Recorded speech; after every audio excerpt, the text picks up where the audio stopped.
What's up everyone, how are you all? Today we are back with another blazing Naruto story. What if Naruto uses a Scythe council bashing? If you enjoy then please like, share and do comments. It had been a dark day for the village. A great demon had attacked and now they were recovering from the damage. The dead had been gathered and given a funeral. The people that survived grieved with great pain as they saw the total mass amount of the people that had been collected. However, now they suffered more as they said farewell to the leader that had sacrificed everything to save his precious village. The Yondaime, a man with golden hair, had given his soul to the god of death and had the demon king sealed into a child which oddly enough looked like him if you took the time to see him. The former village leader was holding the boy as he told the village who the bundle in his hands was. The child was a keeper of many secrets and the village leader was going to reveal the secrets to his people. Unfortunately, he had informed the ignorant masses of the boy's burden first. This did not go well with the people of the village as they called for the death of the child. It seemed that a riot was going to form in the village and a dark man that wanted to be village leader was going to use the boy to his advantage. "Halt!" a powerful voice said from behind the large gathering. "You will not lay a hand on that child." A figure said dressed in all black armor. He had silver metal lining with metal spikes sticking out. On his waist was two swords. No flesh could be seen on him but his eyes glowed a blood red. His crimson cape flowed behind him as he began to walk forward. "Who are you?" the village leader said as he held the small bundle close to him. "My name is Dark Blade. I am what you people call a devil," the figure said, making the villagers move from him in fear. "He is a friend of the demon coming to save the fox," a man said with bandages covering him. Masked men surrounded the figure as he showed no sign of being intimidated.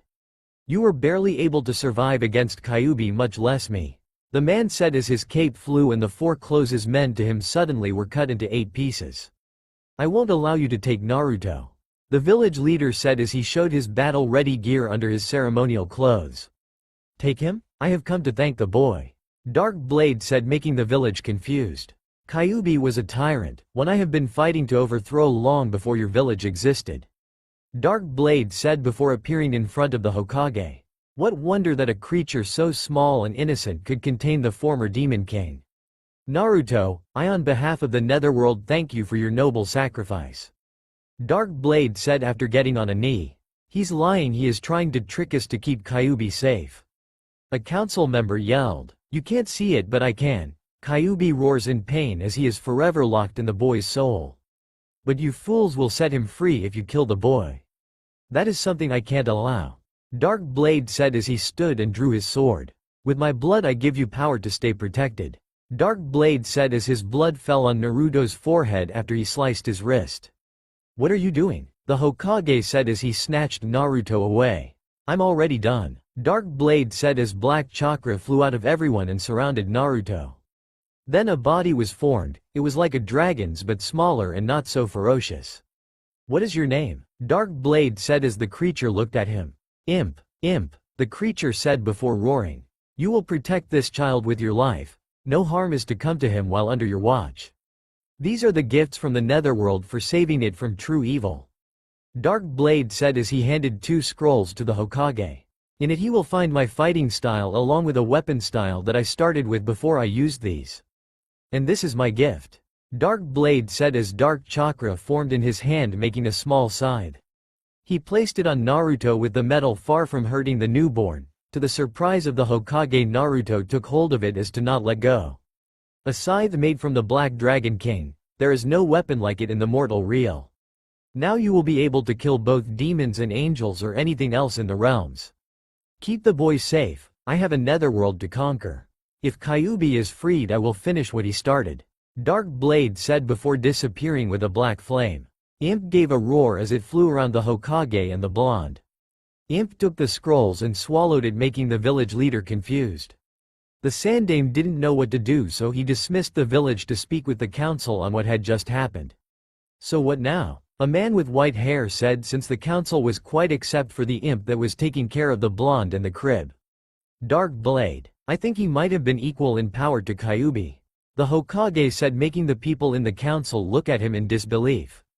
"You got to be kidding, there is no way such creatures can exist," a woman with pink hair said as the imp started to blow fire into the air, making the baby laugh. "It doesn't matter how strong he was. What are we going to do with the demon? A civilian council member said as they turned to look at the crib with the blonde. Imp was flying over it making silly faces. It seems harmless. Looks like all it cares about is making Naruto happy. Inoichi said as they heard the baby make noise. I meant the fox, we can't let him survive. The council member yelled before a ball of fire hit in front of him.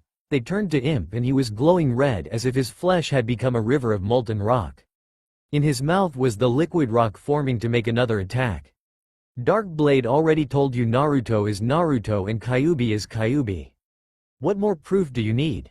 Hiyashi said, making Imp calm down and continue entertaining Naruto. The council had seemed to take the words of the Hyuga seriously before their rage tried to overtake them. They were forced to calm down when the village leader released a blood-hungry aura. No harm shall befall Naruto, the Hokage said with a serious face.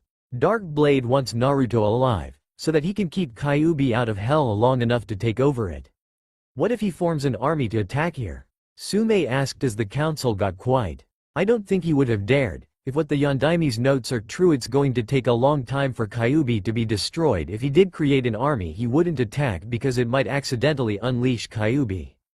Jiraiya said as the council got quiet. Also, Dark Blade didn't seem like the type to do such a thing. He might have been a demon, but he seems to have a code of honor. The Hokage said, making the bandaged man mad. He killed 4 of our men. Danzo said as the Hokage looked at him. You mean 4 of your men? I don't recall ever seeing them in the Anbu listing. Besides, you attacked him. If he really wanted to kill us, he probably could have done it with one swipe. He wants us to make sure Naruto is kept safe, which will be difficult considering the way the village sees him. Because of you idiots interrupting my speech before I can finish. The Hokage said, making the council get quiet. What are we supposed to do then? Naruto has no family, and no one is willing to take him in. The scrolls Dark Blade made were swallowed by that. Shikato said, making Imp look at him. It reached into his mouth and brought out one scroll and then the second one. Give those here, you little freak. Danzo said before Imp swallowed the scrolls again. It growled at Danzo as the man glared at the black dragon that was considered cute.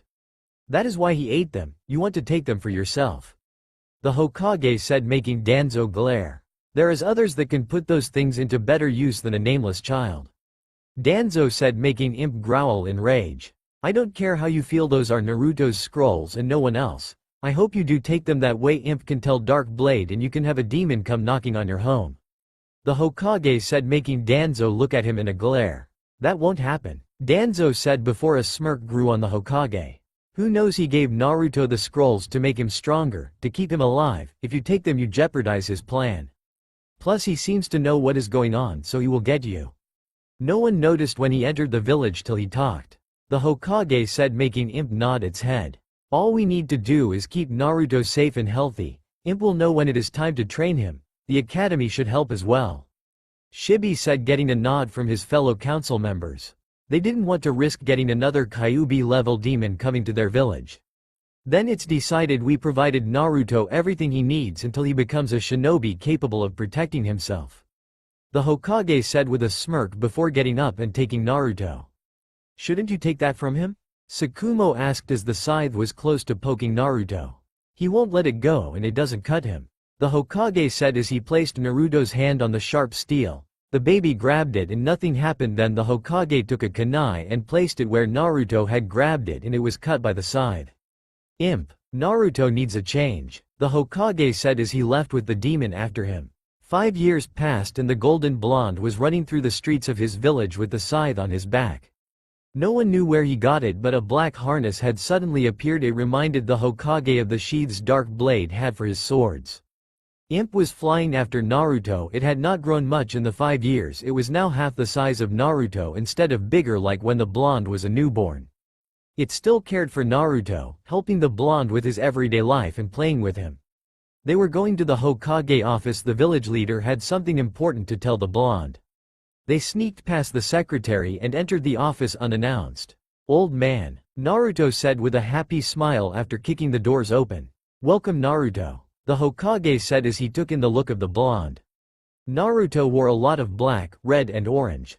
The Hokage figured it was because of the demon influence around the boy. I'm here, Naruto said with a smile. I can tell, please take a seat.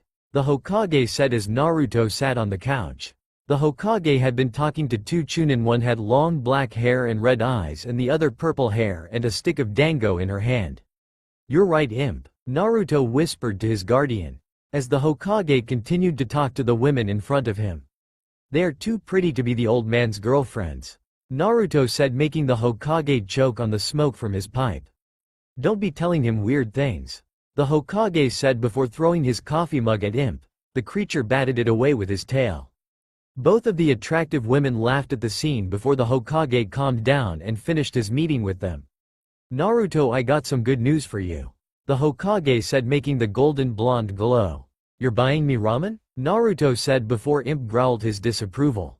"Not today, but you are finally old enough to enter the academy," the Hokage said, making the boy's eyes grow. "Really?" Naruto said in excitement, which found its way to the small dragon. "Yes, I have everything ready for you. All that is needed is for you to say you want to go," the Hokage said with a smile. "I'll do it," Naruto said with determination, but it wavered when the Hokage raised a hand. "Naruto, being a shinobi is a difficult thing. You will have to leave Imp outside of the school. You will be interacting with other students. He can't keep people away from you. However, the final year before you graduate he can be with you. Other clans that have partners like you too will allow their children to take theirs to school. You are free to have him help you study, but he can't do the work for you. To become a shinobi you have to work hard, shedding blood and tears all of your life," the Hokage said as Naruto grew a smile. "I'm not going to be a shinobi, I'm going to be the strongest in the world," Naruto said, making the Hokage a bit uneasy, since the air the boy was giving made it seem like it was a walk in the park. "When that happens you can become Hokage," the Sandaime said with a smile. Naruto's dark and serious air vanished as his mouth dropped. "Really? You would make me Hokage?" Naruto said in disbelief, making the older man in front of him smile. He looked at the golden blonde in front of him, the one he had cared for when Naruto couldn't even walk. He couldn't believe how time flew. "Only if you become the strongest and show me that you love this village more than everyone else. A Hokage must be ready to give his life to save his people, something I hope is never needed again," the Hokage said with a sad face. "I won't give my life," Naruto said, making the Hokage look at him. "I'm going to be the strongest, nothing will ever beat me," Naruto said with a smile, making the village leader chuckle.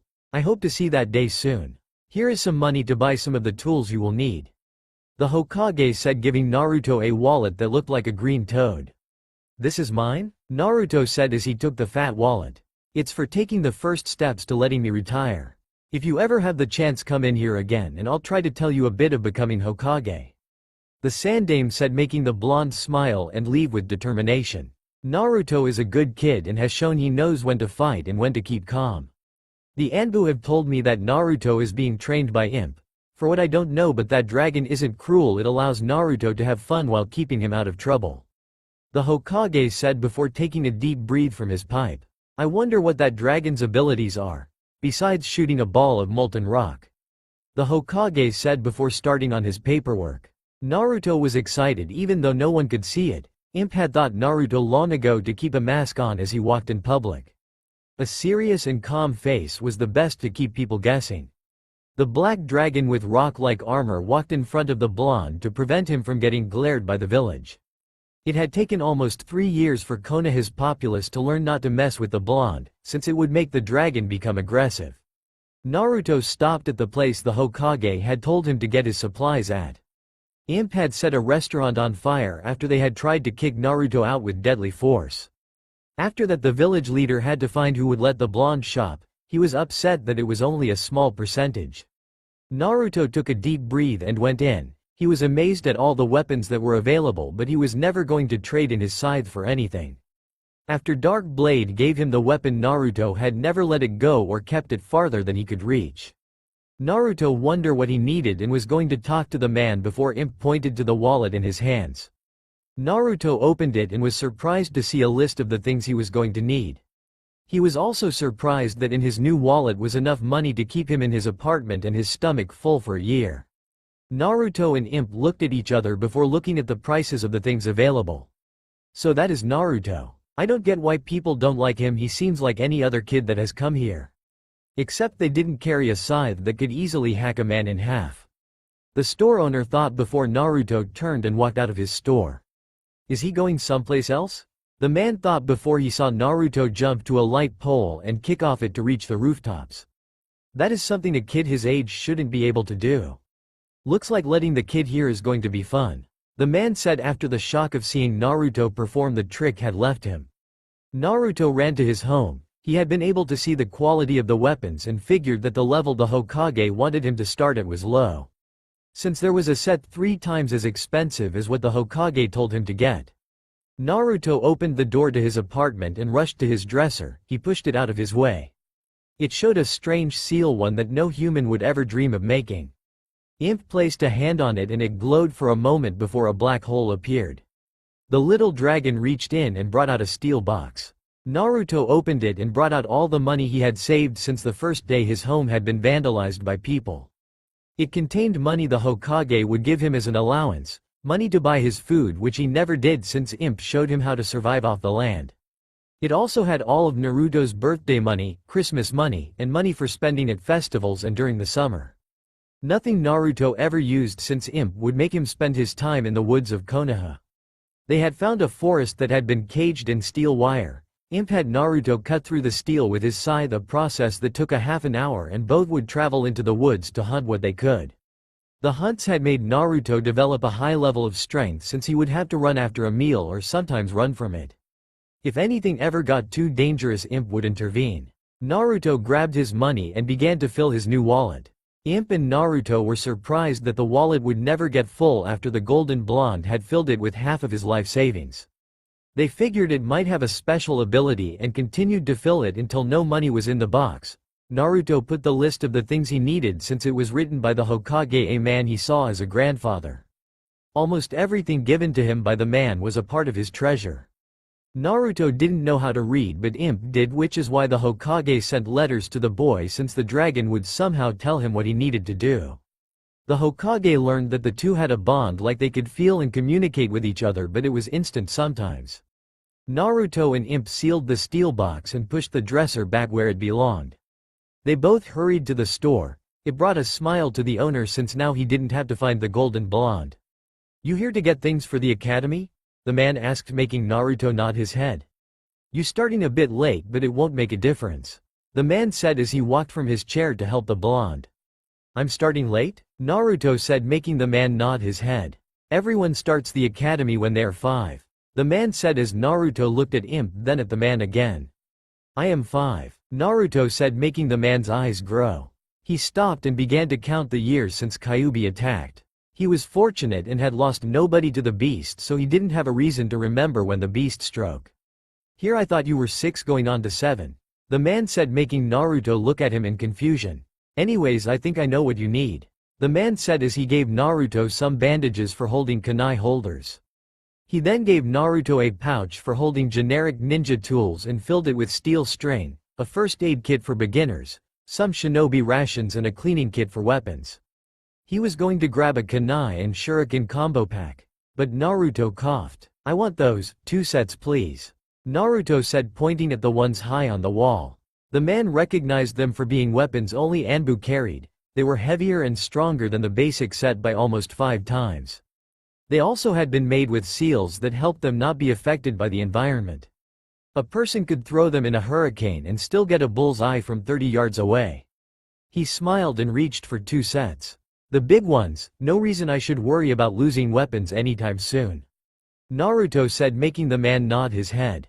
"Sure, you also get this scroll to help you explain how to use these kunai," the man said, making Naruto a bit confused since he was only going to be throwing the deadly weapons. "Make sure not to lose them, otherwise we will get in trouble," the man said, bringing more confusion to the blonde. He gave the weapons to Naruto, forgetting how heavy they were. He was going to take them back before the blonde easily carried the weight. They walked over to the counter when the store owner didn't see Naruto struggle. "That's all the basic things. Once you start using chakra at school, come see me so that I can give you a few jutsus," the man said as he rang Naruto up. He got curious when the blonde placed the weapons on him like a real shinobi but showed no sign of being slowed down. "Can I see your scythe for a moment?" the man said, making Naruto turn to him with a glare. "I won't take it, I promise, just that I've never seen a weapon like it," The man said, making Naruto look at Imp. Only for a little while. Naruto said, taking the scythe out of his harness and giving it to the man with one hand. This thing must weigh at least 20 kilos, no wonder the holders didn't affect him. The man thought before handing the all-black scythe with a few silver decorations on its handle. That's one hell of a weapon, make sure not to lose it. The man said as Naruto got serious. I won't lose it, my scythe is very important to me. Naruto said before a smile grew on the man. I have 2 seals you might want to look into. The man said as he led Naruto to a seal section. This one makes a weapon return to its sheath, or harness by using this jutsu. However, you have to buy both parts of the seals and put it on the harness and weapon. The man said, making Naruto look at him in awe. As long as it isn't more than 50 miles from you, it will return. The man said, making Naruto become excited. He quickly bought the seals and the store owner helped him place it on his weapon. Naruto was amazed as the man did the needed hand seals. Before he finished, he took Naruto's hand and cut it. Naruto would have complained, but the blood was put on his harness and his scythe. The man did a few more hand seals before the seal and blood disappeared into the weapon and harness. Now make these seals and try to focus chakra into it. The man said as Naruto slowly copied him. The golden blonde jumped in excitement as the weapon and harness suddenly appeared strapped on his back like before. Now give me the scythe, we need to check if the seal on it was done right. The man said as Naruto gave him the weapon. To the shock of the blonde, the man put it inside a metal safe. Now do these seals. The man said as Naruto copied him. Naruto was confused why he was doing them with only one hand, but soon figured out why when his scythe appeared in the free hand. What do you think? The man said as Naruto smiled at him. Thank you, sir. Naruto said before strapping his scythe on the harness. The name is Gendo, but don't mention it, just wanting to make sure my newest customer gets everything he needs. The man said before Naruto bowed his thanks and left with a smile. It's going to be fun seeing you grow up, Naruto. The man said as the golden blonde walked out of his store. He sure had a lot of money for a little kid. Gendo said before waiting for the next person to come in. Naruto hurried to his training ground to learn how to throw his new weapons. A month passed and it was finally time for school to start. The golden blonde showed up with new clothes that left many of his fellow students speechless. Naruto had an all-body cloak on, it didn't show one bit of his body. He had all black gloves with a Roman number 9 on them, it was surrounded by 9 foxtails. His outfit was black with some red and gold for decoration. Anyone could tell it was not designed by human hands. His face was covered with a black silk screen that came from the hood he had on. Naruto had black closed shinobi sandals, making sure nothing of him was shown. On his back was the scythe like always. Naruto smiled as he made his way through his new schoolmates. On his back was his clan symbol directly where his heart should be. Imp felt that Naruto might be corrupted by the humans if he let his master mend with them, so it created Naruto's new outfit from scales of his own body and those of his kind. Unknown to the blonde, it was like he was wearing a silk suit of armor. It would make it difficult for anything to hit him and its softness would cushion Naruto so it wouldn't scrape him like armor plates. Imp smiled since dragon scales were stronger than steel and could take a chakra beating. It had taken the miniature dragon a long time to obtain the necessary material. Since Naruto was going to be quiet and distant, he was given the veil over his face so that he could hide his facial expressions. As far as the dragon knew, no one was going to be seeing Naruto anytime soon. Naruto was having a monstrous amount of fun as he would make faces at people and they had no idea what he was doing. The bell rang and everyone had to go to their class. Attendance was called and the instructors were surprised at who answered to the name of Uzumaki Naruto. However, the black scythe on his back easily confirmed it was the golden blonde. Naruto found school to be a bit boring since all they did was read and some physical exercises to improve their balance and reflexes. 3 years passed and finally they had started to learn about wielding and using chakra, which Naruto found confusing since Iruka said chakra was usable when a person was 3. The golden blonde quickly learned hand seals and had learned one-handed seals on his own. Imp was watching over Naruto from the tree line as the golden blonde would live his school life. On weekends Naruto would go to their training ground and hunt for meat for the week. In the afternoons Naruto would train in the scrolls Dark Blade had given him. The golden blonde was struggling to learn, but what he did know made him unbeatable in the class. Naruto was confused since his small class had been taken to the front of the academy after getting checked in. There was a group of adults with children. Naruto wondered why they were here. "Everyone, these are going to be your new friends," Iruka said as the clan children were introduced. Naruto didn't like it that they were allowed to start on his grade while he had to work hard for 3 years. Iruka explained how clan children were allowed to learn the basics from home since they had their own taijutsu styles. Naruto wanted to complain but knew otherwise. He couldn't allow his emotions to make him do rash things. Class had returned to normal except the fact that the clan students had quickly risen to the top. However, they could not beat Naruto. The golden blonde had quickly gained the respect of Iruka since he was able to absorb so much. The Chunin had given Naruto private lessons in the afternoon after he found the blonde reading in the library. After that, Iruka would push Naruto with harder things. His colleague thought the Chunin was trying to break the blonde, so when it was time for physical work he made things harder. The other students were allowed to rest, but Naruto had to continue working hard. It usually ended with students passed out on the floor from exhaustion as Naruto continued the training Mizuki gave him. "How long can he last?" Iruka said coming out of the classroom after finishing grading school work. "I don't know, you think the fox has something to do with it?" Mizuki said, making Iruka get a bit mad. "I don't sense any malice, do you?" Iruka said, making Mizuki look at the black cloaked figure. "Know a lot of chakra but nothing like what the fox made so long ago," Mizuki said as he saw Naruto continue to run with a cinder block being dragged. "Everyone, that's enough time to go in," Iruka said as Naruto finished his last lap around the school grounds. Naruto hurried to walk behind the instructors as the class walked behind him. This was a month before the clan children joined. Since the Chunin didn't want to get in trouble for overworking their students, they would train Naruto after school was over. Iruka would give Naruto lessons as Mizuki would train Naruto physically. Both Chunin were amazed at how much the blonde could do. Iruka and Mizuki were both orphans like Naruto. All three had their parents killed by the fox. However, Iruka and Mizuki remembered how they were plagued by clan children doing their things with ease. Now they were helping Naruto show that hard work could defeat a genius, as the clans referred to themselves. Then a dark day happened in Konoha. The prestigious Uchiha clan had been slaughtered by their highest-ranked prodigy. Only survivor was Sasuke. Iruka and Mizuki were ordered to make things easier for the Uchiha so that he wouldn't break. They had to stop training Naruto but made sure to continue giving him a training schedule. Iruka and Mizuki wanted to keep Naruto's skill a secret so they would never make him fight a clan child, plus the blonde wasn't the bragging type. His grades were kept hidden from the public, and when they had to give public praise they would only say he did good.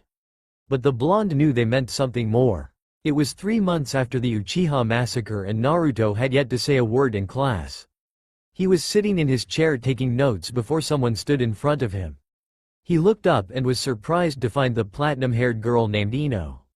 "My daddy said you're a blonde like me," Ino said, making Naruto confused. "Is it true?" a pink-haired girl said from behind the platinum-haired girl. Naruto just stared at the two girls, showing no sign of answering them. He went back to his reading. Everyone in class watched as Ino tried to remove the hood but couldn't. They laughed since Naruto would continue to read his book. "What are you two doing?" Iruka said, coming into the class and seeing Ino and Sakura pulling on Naruto's clothes. "Is Naruto a blonde?" Ino said as the instructors look at each other. "No one knows. Naruto was encased in his cloak from birth. It's one of his family's tradition. He is never supposed to take it off, because if anyone ever sees his face, he has to kill them," Mizuki said in a scary tone, making the two girls jump from the cloaked blonde. "Don't listen to him. He's just joking, but Naruto is allowed to wear what he wants as long as it doesn't interfere with his abilities," Iruka said before starting the class for that day. The door opened and the school director came in. She had a large smile before going to the two Chunin and pulling them to the side. "What?" both men said in shock. "Get them outside now," the school director said before leaving. "Shit, I'll tell Naruto to hold back," Mizuki said, making Iruka shake his head, saying no. "Naruto won't lose. We need to find a way to get him from having to fight anyone too strong." "I think I know how," Iruka said with a smile. The class had been told to go to the main grounds. There was going to be a tournament per grade to see how much they had grown. The instructors of the school knew that the council wanted to see who was the strongest. Many hated how they would make the children fight each other for their entertainment. I can't wait to see how everyone has grown, the Hokage said with a smile. I hope that what happened with the Uchiha clan has not affected the children. Sume said since clan children had been told about the Uchiha massacre. I don't see Naruto, the Hokage said as the classes began to appear. About that, Naruto is helping at the hospital to make up for some class work. Mizuki said before the council could start to search for the golden blonde. Couldn't it be cancelled? This is kind of important, Inoichi said, making Mizuki laugh sheepishly. We would, but the hospital needs help and Naruto has a lot of stamina, so his presence lets them concentrate on more important things. Mizuki said as the Hokage nodded his head. We will have to wait until next time then, the Hokage said, making Mizuki smile. It would have made things easier for us if you would have told us in advance, that way we might not set things up for the same day. Mizuki said, getting a nod from the council. We will do that, the Hokage said as the classes not learning ninjutsu finished fighting. Iruka and Mizuki have done a good job training the students. The children without bloodlines are almost as impressive as our own, Hiyashi said, making Mizuki flinch. Iruka and him had never taken into account the extra strength of the others from all the fights they had. Aga isn't Naruto. Excellent strength, can't expect anything else from the Uchiha clan, Sakura's mom said with a smile.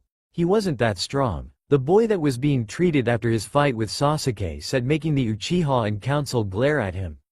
Don't be a sore loser, you'll get him next time, Mizuki said, hoping to keep the student quiet.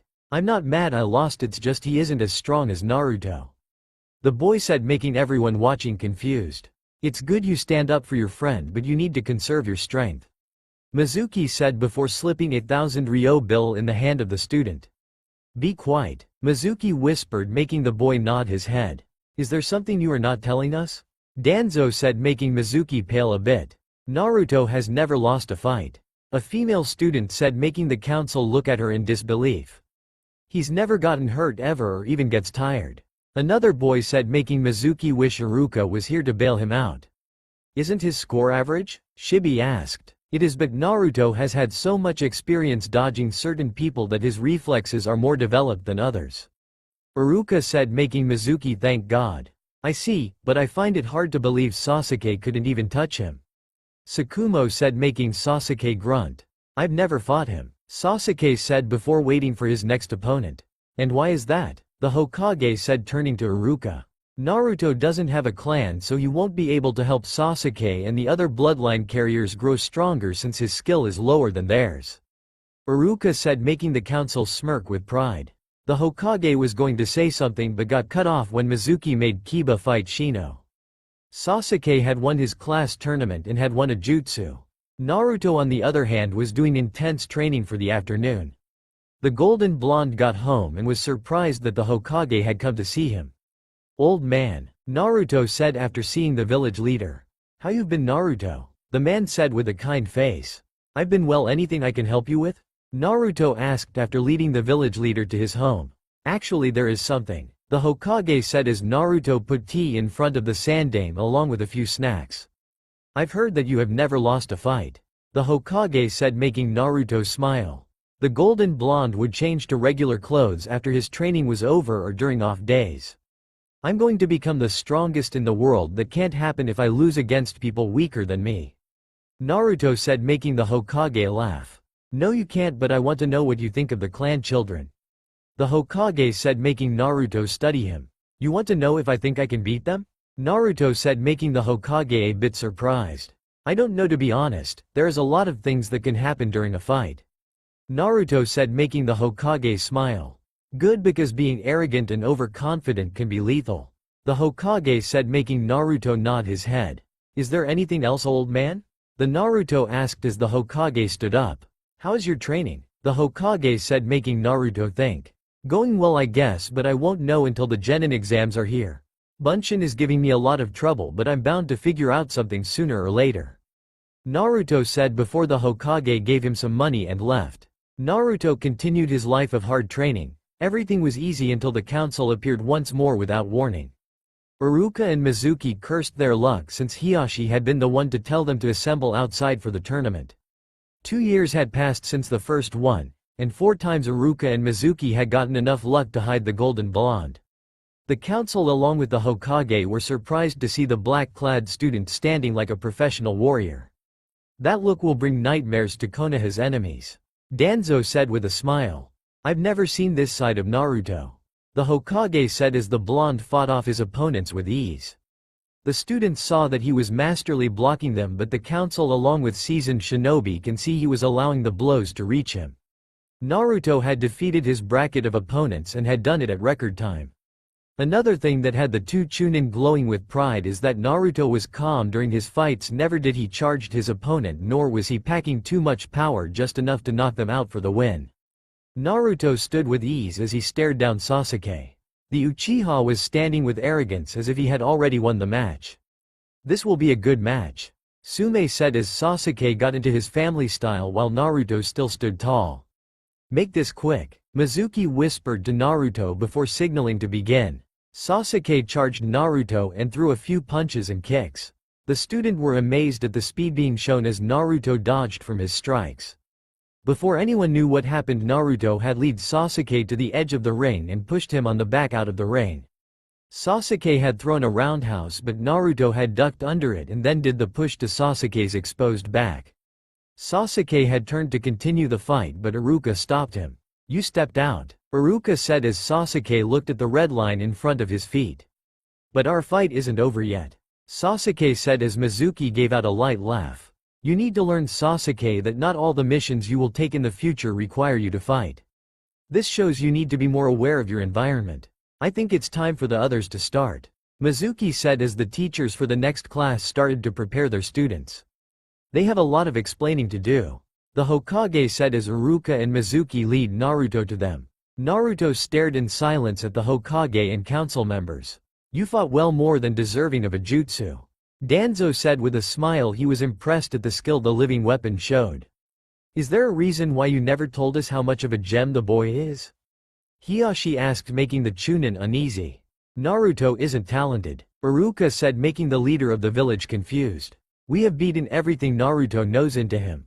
At first we wanted to just push him, but then we wanted to know his limit. After that we just got used to seeing how much Naruto could take in, Mizuki said as Naruto stood between his instructors. Naruto has a lot of determination, something any instructor would love to have in all his students. However, after the incident with the Uchiha clan, we stopped training him. We are proud to see he has continued his training on his own, Iruka said with a smile. So Naruto, what kind of jutsu will you like? Sume said, making the serious atmosphere leave. I think a new Bunshin would be good for him, Mizuki said, making the adults look at him. We've done everything to get Naruto to master Bunshin no Jutsu, but he just can't get it. He mastered the seals by memory, and we know he has the mental strength and chakra understanding, Iruka said as the adults look at the Scythe carrying figure. Except the stupid clones keep coming out wrong. Last year we did a mock exam for Naruto based on the Genin exam, Mizuki said with a serious face. Naruto passed everything, except the Bunshin. He knows Shushin but can't get the clones to come out right, Iruka said, making everyone look at the boy. His physical strength is a high Genin, his speed mid Genin, his intelligence low Chunin, and his chakra low Junin, Mizuki said, making the council look at the blonde in disbelief. I think because of a certain condition of Naruto, his chakra is extremely high. It makes it hard for him to control it into making simple things. It took Naruto a week to master Shushin, and for the last 2 years he can't make anything else but this, Iruka said as Naruto did Bunshin no Jutsu, making a hideous clone on the ground. We think it's because he has so much chakra that he can't stop from overflowing his jutsu. We tried improving his control, but all it does is increase his massive reserves, Mizuki said as Naruto still showed no sign of being happy about the praise given to him. Give him an elemental Bunshin, the Hokage's male advisor said, making everyone look at him. Everyone knows how hard it is to use elemental Bunshin, so give him one and see if it helps. Otherwise we will have to come up with a revised exam for people with his condition, the female advisor said, making the council uneasy. True, it would be hard on the village to lose potential shinobi only because they have too much chakra, the male advisor said, making everyone calm down. You two continue your training of Naruto. Sasuke seems to only care about jutsus right now, Hiyashi said as the raven-haired boy was glaring at their direction. Here is some money to get Naruto his jutsu, Buy it for him after school is over, however keep him as much as a secret as possible. Wouldn't want our enemies to get word on him. Danzo said, making the Hokage glare at him. What do you mean by that, Danzo? The Hokage said. The boy has clearly shown to be stronger than the last Uchiha, which is understandable considering who he is. It is for the benefit of Konoha to have a hidden ace while the world only sees Sasuke. Or would you rather have people doing that to the boy? Danzo said, pointing at Sasuke as he was surrounded by fangirls. No, not really. The Hokage said after releasing a sigh. Naruto will help protect Konoha, and once he becomes a shinobi the world will know his power. Danzo said with a smirk. No, I don't want anyone graduating early anymore. Or did you all forget what happened to Itachi and Kakashi both became unstable from not having a normal childhood? Naruto will graduate with those of his age. The Hokage said with a commanding tone. As you wish, besides more training right now will probably be best for him. Danzo said before leaving. I'll go get that jutsu for Naruto, you keep an eye on the class. Mizuki said before Naruto took the money from Iruka and both ran out of the academy grounds. He sure is in a rush to help Naruto. Shikato said, making Iruka smirk. Mizuki was changing, he was becoming dark, but Naruto took all the rage Mizuki had, probably some left over from the day his mother died. Now Mizuki can devote himself to helping train Naruto, since Naruto can become what he can't. Iruka said before they went on to see the next rounds of fights. 2 years passed and it was finally time for the exams. Iruka and Mizuki had been able to keep Naruto's abilities a secret, which was difficult with all the numbers of times Sasuke had wanted to fight him. The golden blonde had easily become the tallest in his class with the strict eating habits Iruka and Imp pounded on him. Plus his body training with Mizuki had caused him to grow a powerful frame. The two Chunin had worked every little thing they could into the golden blonde to grow stronger, and they were amazed at what they had helped bring out. Also they had trained alongside of Naruto, which had made them stronger than before even though they had not noticed it. Naruto was called into a private class to take his genin exam. He had aced the taijutsu, death course, exam, and now was the time for the ninjutsu part. Naruto had blown through the kawarimi and henge and now had to show his bunshin. K's bunshin no jutsu. Iruka said since Naruto was not going to talk. The black-clad reaper, as people his age nicknamed him, had made 6 bodies out of thin air. This jutsu works like the bunshin except it makes clones out of air, giving them solid form. Since Naruto doesn't talk, his enemies would expect it to be just a plain clone they can phase through. Mizuki said with pride as the director of the school growled she didn't like the fact the village's burden had suddenly start growing so powerful. Naruto had won all 6 tournaments after his first one. Naruto took his headband and removed the cloth. To everyone's surprise he also took off a piece of his cloak and it had a place for the headband. Now the metal plate was on Naruto's right forearm, which was the arm he used for his scythe. Naruto then bowed to the examiners and the 2 instructors before going back to his class. Once everyone had been tested they were allowed to go home after learning of when to meet again. I'm going to miss helping him, Mizuki said as they saw Naruto go home since no one was around to congratulate him. No one said we had to stop, there is still a lot about life he is going to need help with. Iruka said as both instructors went on to finish gathering the final grades and putting them in the record. It's good to see Naruto passed, Danzo said in the council room after they had received the exam results. Passed, he aced the exam, Shuza said after reading his file. His yearly performance is low. From all the genin his overall grade makes him dead last. Kaharu said with a smile. Naruto doesn't like drawing attention, he just does enough to pass. The Hokage said before they started to make the teams of new genin. Naruto was having a great day. He was a real shinobi and had been able to buy new jutsu scrolls. He bought everything he could and then went on to study. Because of Naruto's size, Imp was able to ride his shoulder. They went to take the registration photo and the black dragon made sure to stay out of sight. Naruto was walking home when he heard some noise coming from the woods. He walked with Imp and was surprised to find 2 of his classmates fighting. It was the pink-haired Sakura and the platinum-haired Ino. They cursed each other for an hour before rolling around the ground and pulling each other's hair. Naruto watched as both girls fought for 3 hours straight while repeating they were the best one for Sasuke. It was 3 past midnight before both beaten girls woke up after knocking each other out. They turned after hearing something cut the wind. To their eyes Naruto looked like some mystical deity as he did a dance with his scythe, never removing his foot from the tip of the rock spike he was on. His golden spiked blonde hair flowed in the air as sweat droplets were carried by wind. The full moon's light made his otherworld beauty grow. A roar came from the woods, making the girls turn. When they returned to look at Naruto, he had his hood back on and was walking away with his scythe strapped on his back. Both girls looked at each other before looking towards the woods to see Naruto disappear into the darkness. Naruto got chewed out by Imp about removing his hood, but the blonde said it was too dark for them to see everything. The golden blonde was training before hearing some noise come from the trees outside the training ground he used near his house. He turned with a calm step before Ino came out. "Hi," Ino said with a smile. Naruto turned and walked away from her. "Wait, I want to pay you back for watching over us the other night," Ino said as Naruto turned to look at her. He turned away once more, making Ino a bit upset. She had spent a while preparing the picnic basket she made. Ino loved mystery men, plus Naruto had bested Sasuke like swatting a fly, yet he showed a kind side, or at least a loyal one, by watching over them until they woke up. Ino growled with rage before rushing to grab Naruto. Her hand landed on his shoulder before he turned into a blast of air and smoke. Ino stood with her mouth hanging open since she had never seen her classmate display such a technique. 2 days later, Naruto was once again happily training on a new jutsu when he heard that familiar sound. This time Sakura appeared, but she didn't have a basket of food. "Sorry for interrupting, but thanks for the other day. I'll see you around," Sakura said, getting a nod from Naruto. She left a few moments after that. Naruto wondered why Ino couldn't have made things as easy as Sakura. Just to be safe, Naruto disappeared with a shushin.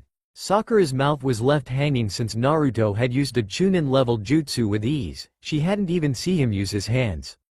It was finally the day that the students had to return to learn their team listing. Imp was laughing with Naruto since the blonde had grown so tall and developed that the dragon was able to hide in the clothes he wore. Imp was carefully grabbing onto Naruto as his head looked over the blonde's shoulder. They watched as Naruto's classmates came in. Many were surprised and irritated that Naruto had grown a bit more once again. Iruka and Mizuki looked at their masterpiece with pride before looking at shock at the team Naruto was going to be in. They had turned in a detailed report of Naruto's skill, but they had still placed him as dead last. Team 7 is Uzumaki Naruto, Haruno Sakura and Uchiha Sasuke, Mizuki said, making everyone look at the 3 top students. "Sensei, that isn't fair putting them together. Sakura will take advantage of Naruto's and Sasuke's power. She is going to let them do all the fighting while she just cheers them on," Ino said, making Sakura turn to her with rage. "You might find this hard to believe, but Naruto's yearly grade left him as the dead last. Which is why he had to be teamed up with the 2 top students," Iruka said, making Mizuki smirk. "Speaking about exams, Naruto, congratulations on winning Rookie of the Year for obliterating the school records on all the subjects available," Mizuki said, making the other students speechless. They had expected Sasuke to win Student of the Year. "Hell yeah, a genius loses to hard work," the boy that had stood up for Naruto said, making Sasuke glare at him. "When was this decided?" Sasuke said with a glare at the Chunin. "On the day of the exams, Naruto had received the special diploma by the director. You didn't tell the others?" Iruka said, making Naruto just lift his shoulders in a lazy way before returning to his book about chakra manipulation. "Let's continue," Mizuki said before naming the rest of the class on what teams they will be in. The students had been allowed to go eat before having to report back. Sakura was left hurt as Sasuke and Naruto headed to different directions with no care about building teamwork. Naruto ate some rice balls he bought while sitting on the top of Hokage Tower. He loved Shushin since it made traveling easier. He turned his head to look at the Hokage. "Congratulations, Rookie of the Year," the Hokage said with a smile. "Thanks, old man," Naruto said after Imp finished sniffing the air and giving him the okay that it was not a clone or someone in disguise. The black dragon crawled out from the opening of the large cloak in the bottom. The Hokage rose an eyebrow before laughing at the way Naruto kept his friend a secret from the others. "I have something for you, Naruto," the Hokage said, giving Naruto a scroll. "It's a jutsu that came in handy during the war. I think you should be able to handle it," the Hokage said as Naruto stood and took the item. "You sure have grown, my boy. I remember when I had to carry you in my hands." The Hokage said with a gentle laugh. It won't be long now, old man, you'll get your rest soon. Naruto said with a smile. Naruto would always remove the mask when the Hokage came to see him. I know I will. Naruto, I'm proud of you, and I know your parents would be too. You keep training, I'll be waiting at the top. The Hokage said before walking away. Naruto reached up and found a tear coming from his eyes. He had never received such praise like that before. I think that old man just made me want to give him an early retirement. Naruto said before putting his hood on. Imp crawled up his back before they vanished with a shushin. It's good to see that Naruto was kept safe at this rate. I don't think I will need to check in on him. Dark Blade said from the shadows before disappearing with the black flames once more. Naruto closed his book on chakra manipulation and found that his team had yet to leave from the classroom, something that upset him. He looked at his teammates. Sasuke was brooding as drool was coming from the sleeping Sakura. Naruto and Sasuke turned to look at a man walk in. He looked pretty plain except for the gravity-defying hair and the way his headband covered his left eye. Team 7 on the roof in 5. The man said before disappearing. Sasuke stood and began to head out while Naruto turned to look at the still sleeping Sakura. He let out a sigh and carried her bridal style before using shushin to reach the top of the building. He wished he hadn't, since the act had woken up Sakura, making her suddenly flip around while in his hands her movements got worse since they had dropped in as their instructor was enjoying his book a little too much. I said 5 minutes. The Junin said as he struggled to cover himself while Sakura screamed pervert. Naruto turned from the Junin and wrapped his cloak around Sakura, engulfing her in darkness. Sakura looked up as Naruto pulled her close while the Junin screamed about catching his thing with the zipper of his pants. Imp let out a sound of disgust that made Sakura laugh since she thought it had been Naruto. She blushed since she had never felt abs like the ones next to her arm as Naruto made some distance from the screaming Junin. What the hell is going on? Sasuke said as he opened the roof only to run into the Junin. Both fell down the stairs leading to the second floor and ended up in a disturbing situation.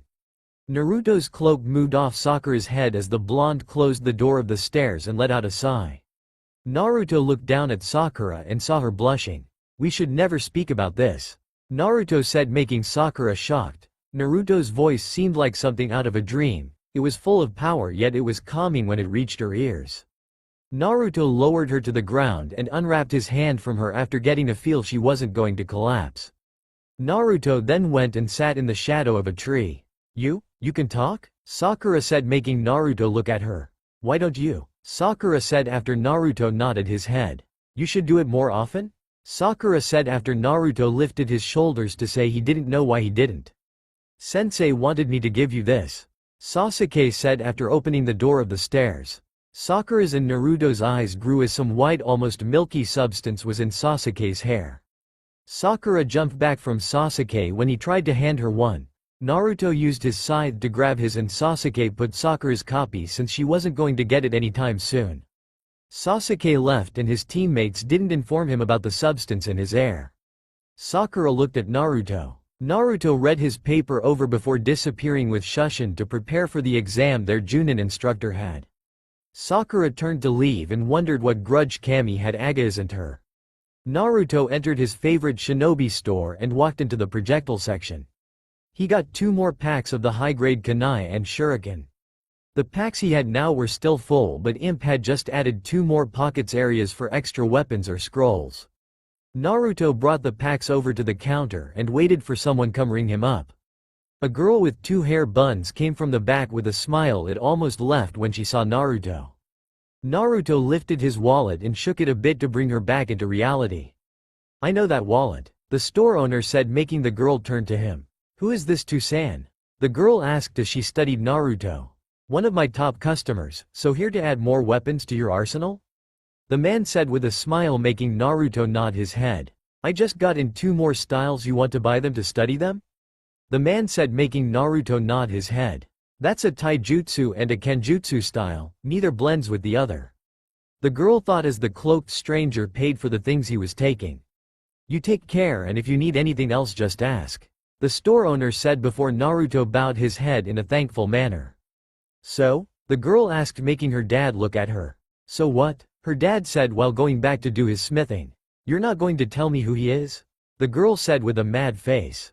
Oh, you'll be hearing about him soon enough. Her dad said with a smile before closing the door to his smith yard. What is that supposed to mean? The girl said before going outside to see if she could get a glimpse of the cloaked figure. Naruto had used a shushin to leave. He loved the technique, but it wasn't flashy enough for him. He had decided after a year of being to do it with ease that he needed to make his own version. He was practicing his one-arm swings with his scythe while using the other hand to read the books he had just purchased. Imp was reading over his shoulder since it had nothing else to do. After the limited workout was finished, he went home to rest. The next day his team was waiting at the training ground the Junin had picked. Sasuke glared at him. Naruto assumed it was because no one warned him about the substance in his hair yesterday's afternoon. Sakura looked upset but mostly sleepy. Naruto like always kept a safe distance from them and just sat in the shadow of a tree, making it hard to see him. 4 hours passed before Imp woke Naruto up about the Junin appearing. The man was radiating bloodlust, which Naruto found was justified. Sakura sunk behind her teammates as the Junin brought 3 very expensive and delicious bentos to show them. Since yesterday was chaotic, I am going to tell you a bit about myself. My name is Hitaki Kakashi. I hate broths. I like hurting broths. And my dream is to crush 3 certain broths. Kakashi said as his right eye looked ready to shoot out flames. Why don't you go next, Pinky? Kakashi said, making Sakura flinch. My name is Haruno Sakura. My dream. Sakura paused to look at Sasuke and then their instructor. Is to die of old age. I hate jerks that don't understand no. Sakura said, making Kakashi calm 1% of his rage. I'm the Uchiha Sasuke. I hate fangirls and sickos. My ambition is to kill a certain man and revive my clan. Sasuke said as he started to release a dark aurora. Sakura scooted from him and latched on to Naruto for protection without even thinking. Team 7 turned to Naruto, who stood silent for 5 minutes. Enough introductions. Today's test you will survive against me. Take a bell if you do that, then you won't be sent back to the academy as losers. Kakashi said with a dark eye smile. Also, the one without a bell is going to be tied to one of these posts while I eat their deluxe Akimichi bento. Kakashi said with a maniacal laugh. So this is why he told us not to eat. Sakura and Sasuke thought while their stomach growled. Team 7 turned to Naruto. There was a sandwich in his hand that would disappear into his silk screen before they heard eating noise. You got 2 hours to get a bell. Come with the intent to kill, otherwise you won't get one. Begin, Kakashi said as Sakura and Sasuke jumped into the woods. Naruto disappeared with his shushin to get more sandwiches. The one that had eaten was Imp and not him. He had actually listened to the note and had not eaten. Kakashi's blind rage had almost left him after seeing that his team had some skill. Sakura and Sasuke were hiding in the trees and bushes while seeing if Kakashi was going to do something. They turned to a spike of chakra near the lake and Naruto appeared with a brown bag. Are those meat buns? Kakashi said, making Naruto nod his head. You went to get something to eat? You're supposed to get a bell if you want food. Kakashi said as Naruto shook his head, saying no. A meat bun disappeared into his silk screen before the sound of a satisfied stomach filled the air. You still have to get a bell if you want to be a real shinobi. Kakashi said, getting Naruto to nod his head before he sat on a rock and enjoyed his breakfast. Kakashi turned to the direction of 2 growling stomachs. The Junin quickly turned and pulled out a kunai to block the scythe Naruto had swung at him. Such speed and power. Hokage-sama was right in saying he wasn't a normal kid. Kakashi said before jumping back. His kunai had already been cut through halfway by Naruto's scythe. The cloak figure swung his scythe, making the useless weapon fall out. To Kakashi's surprise, the genin had sat down and enjoyed his meal. Kakashi lowered his guard before having to jump from the earth, wanting to collapse under him. He turned to Naruto and felt him release chakra. Jutsus without seals. This is something the Hokage didn't tell me about. Kakashi thought as the cracked earth returned to normal. What was that jutsu? Sasuke said with a whisper as Kakashi stared down Naruto. Looks like the academy didn't do a proper job on labeling your skill. Kakashi said as Naruto finished the last of his meat buns and stood. He brought his scythe from its harness and had it to his side with his right arm as he ran towards Kakashi. I know that scythe is supposed to be of master quality, so close-range combat is out of the question. Kakashi said before making seals. Kaden. Gamaiu Emuden. Kakashi yelled before launching a stream of fire at Naruto. Naruto jumped and the fire shot under him. Kaden. Gamaiu Emuden. Kakashi yelled again since Naruto didn't have a chance to escape this time. Another chakra spike? Kakashi said before looking at the ground to see what kind of earth jutsu was going to hit him this time.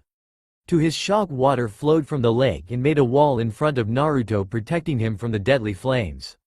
Naruto landed on the ground before bringing his scythe back, looking like he was going to swing something away. Two different elemental jutsus? What is he planning now? Kakashi said as Naruto's chakra spiked a third time before he swung his scythe with massive force.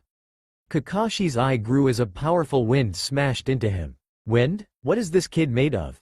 Kakashi thought before using Kawarimi to escape. Sakura and Sasuke saw as the log was then shredded to pieces by the powerful wind before it died down. Naruto brought his scythe to his back before reaching into his coat and bringing out another bag of meat buns. He disappeared with Shushin only to make Sakura jump when he appeared behind her. "This is for me?" Sakura said as Naruto offered her the food and 2 cans of tea. Sakura took the items and was going to thank Naruto before he disappeared once more. "If it wasn't for the spikes of chakra, I wouldn't know where he was at. That's something I am going to have to fix," Kakashi thought with a smile. Naruto's skill and kindness to his teammates made Kakashi forget his rage. Sasuke and Sakura were eating the food Naruto brought as he rested for another attack on Kakashi. "Even my best jutsus couldn't touch him," Naruto thought as Imp growled. "That might work," Naruto said before placing his scythe on his back and walking towards the large chakra source. "You two seem to be enjoying yourself," Kakashi said as he hanged upside down from a tree branch. Sakura jumped back with a kunai only to have Kakashi turn her while he had a hand seal. Sakura screamed before falling over from pure fright. "Genjutsu. I won't fall so easily," Sasuke said with a glare. "No, the one that won't lose is Naruto. You have to get a bell before you end up like her," Kakashi said, making Sasuke growl. "He can't beat me," Sasuke said before charging Kakashi. Sasuke punched and kicked with skill far surpassing normal people his age. However, in the end the Uchiha had been toyed by Kakashi. "Kaden. Gukakyu no Jutsu," Sasuke yelled as a ball of fire smashed into Kakashi. Not bad, but the delivery was slow compared with the speed Naruto used his jutsus, Kakashi said as Sasuke looked around to find the Junin. "Down here," Kakashi said as he yanked Sasuke into the ground. "You seem a little down, Sasuke," Kakashi said with his eye smile before turning to block a punch. Naruto threw 2 more and a leg swipe, making the Junin jump back. 2 clones appeared out of thin air at Naruto's side.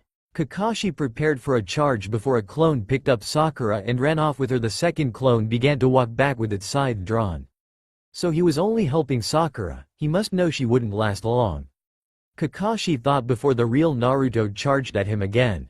Kakashi threw a kick and Naruto blocked with his knee before throwing another right punch.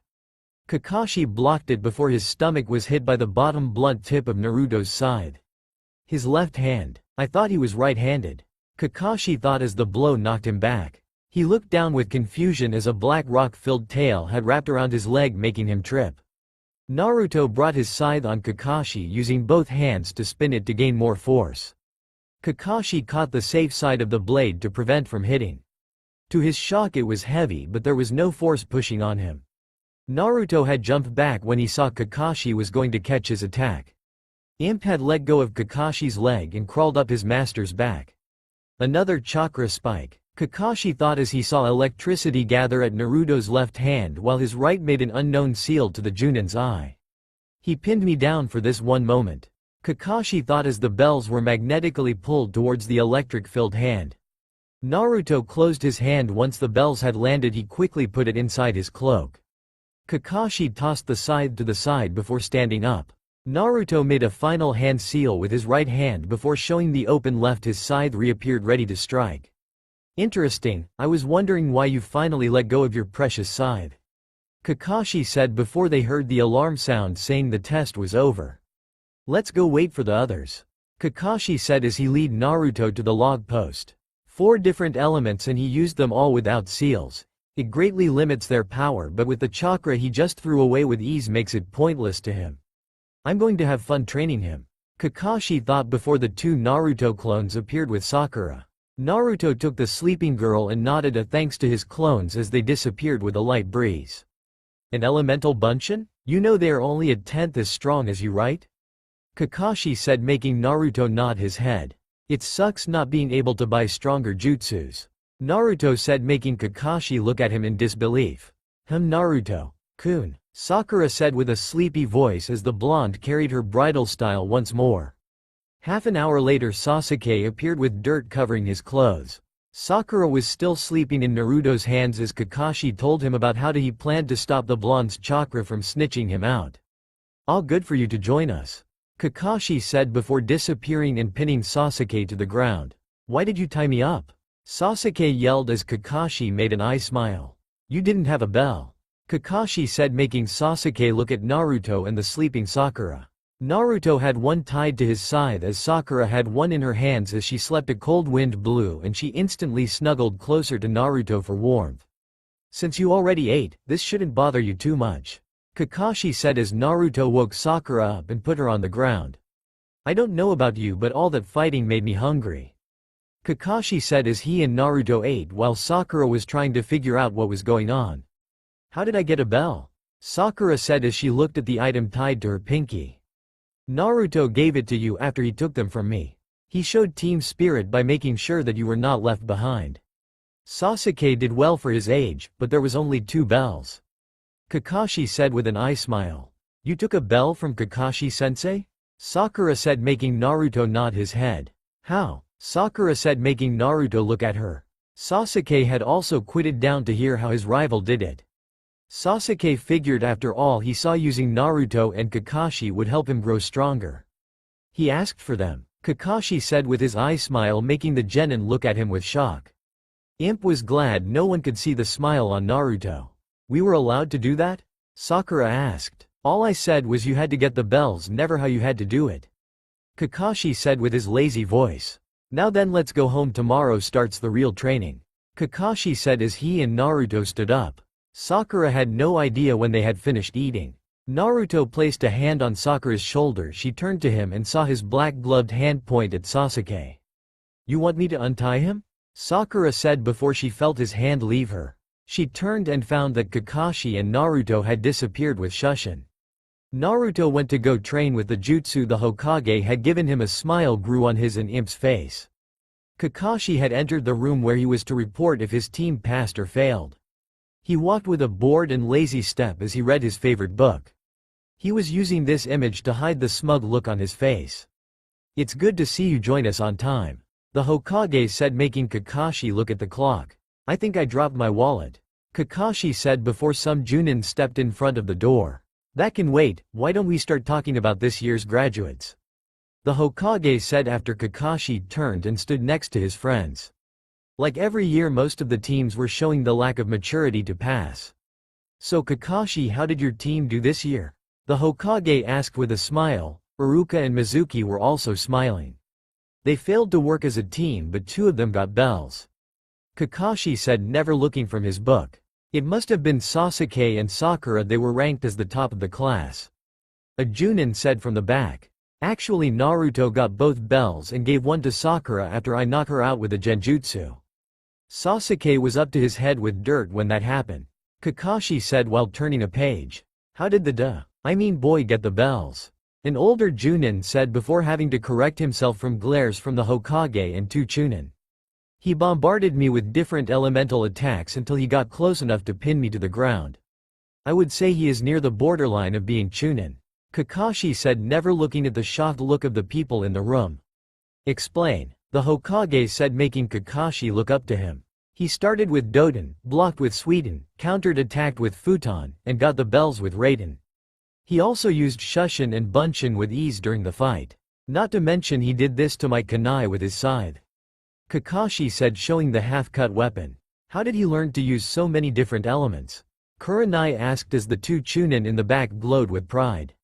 You 2 sure made it hard for anyone to expect anything from him, the Hokage said, making Iruka and Mizuki smile. He told us he planned to help you retire, so we trained him to fight anything that could show up, Mizuki said with a smirk. Naruto can use all 5 elements with ease. We spent hours teaching him how to identify opponents. Naruto is what a person would consider an analytic fighter. Iruka said, making everyone look at him in confusion. We pounded him with all the information available on Fuinjutsu, Genjutsu, Kenjutsu, Ninjutsu and Taijutsu. If it uses chakra, Naruto will have a way to identify it and counter it. He hasn't mastered one field, but he can easily use them for his advantage. Mizuki said as the mouths of the Junin dropped. His massive chakra reserves and the ridiculous dexterity of his body makes him someone that can last a long time fighting. The last time we sparred with him while taking turns, it took us 5 hours to take him down. Not to mention all the books we have him reading about strategy and fighting. Naruto's IQ is over 200 when it comes to battle. Iruka said, making the Hokage laugh. Oh, and chakra is weakened on him. I think it might have something to do with his cloak. He told us it was made by imp. If a jutsu is too weak, it will literally bounce off him, same with weapons. Mizuki said, making the Hokage look at him. Thank you for the detailed explanation. Asuma, Kurenai, how did your team do? The Hokage said, making his son turn to him. The cigarette in the Junin's mouth fell out since he was still surprised at what they learned about the one considered the dead last. They passed. Took them a while though, but teamwork was easy for them. Asuma said before looking at the Chunin leave. My team needs some work, but they learned from their mistakes. Kurenai said as Mizuki closed the door of the room. Is that all the teams that passed? The Hokage said as the room stayed quiet. Then I wish you the best of luck. The Hokage said before standing and leaving. Naruto had been with his team for over a month and he didn't like how they cut into his training. Kakashi's team training seemed pointless to him since the other two couldn't keep up with his speed, nor were they in sync with him to harm the Junin. By the end of the day, it ended up with Naruto having to spar Kakashi on his own. Iruka and Mizuki weren't lying about him lasting a long time. Kakashi thought after Naruto had kept attacking him for over an hour after his teammates burned out. That's enough, it's time for a mission, Kakashi said with his eye smile. Sakura and Sasuke groaned as they were left behind by their teammates. Naruto walked with Kakashi at his side while reading a book on the theory of using chakra to amplify a person's body. A subject he found extremely interesting. Kakashi stopped and so did Naruto.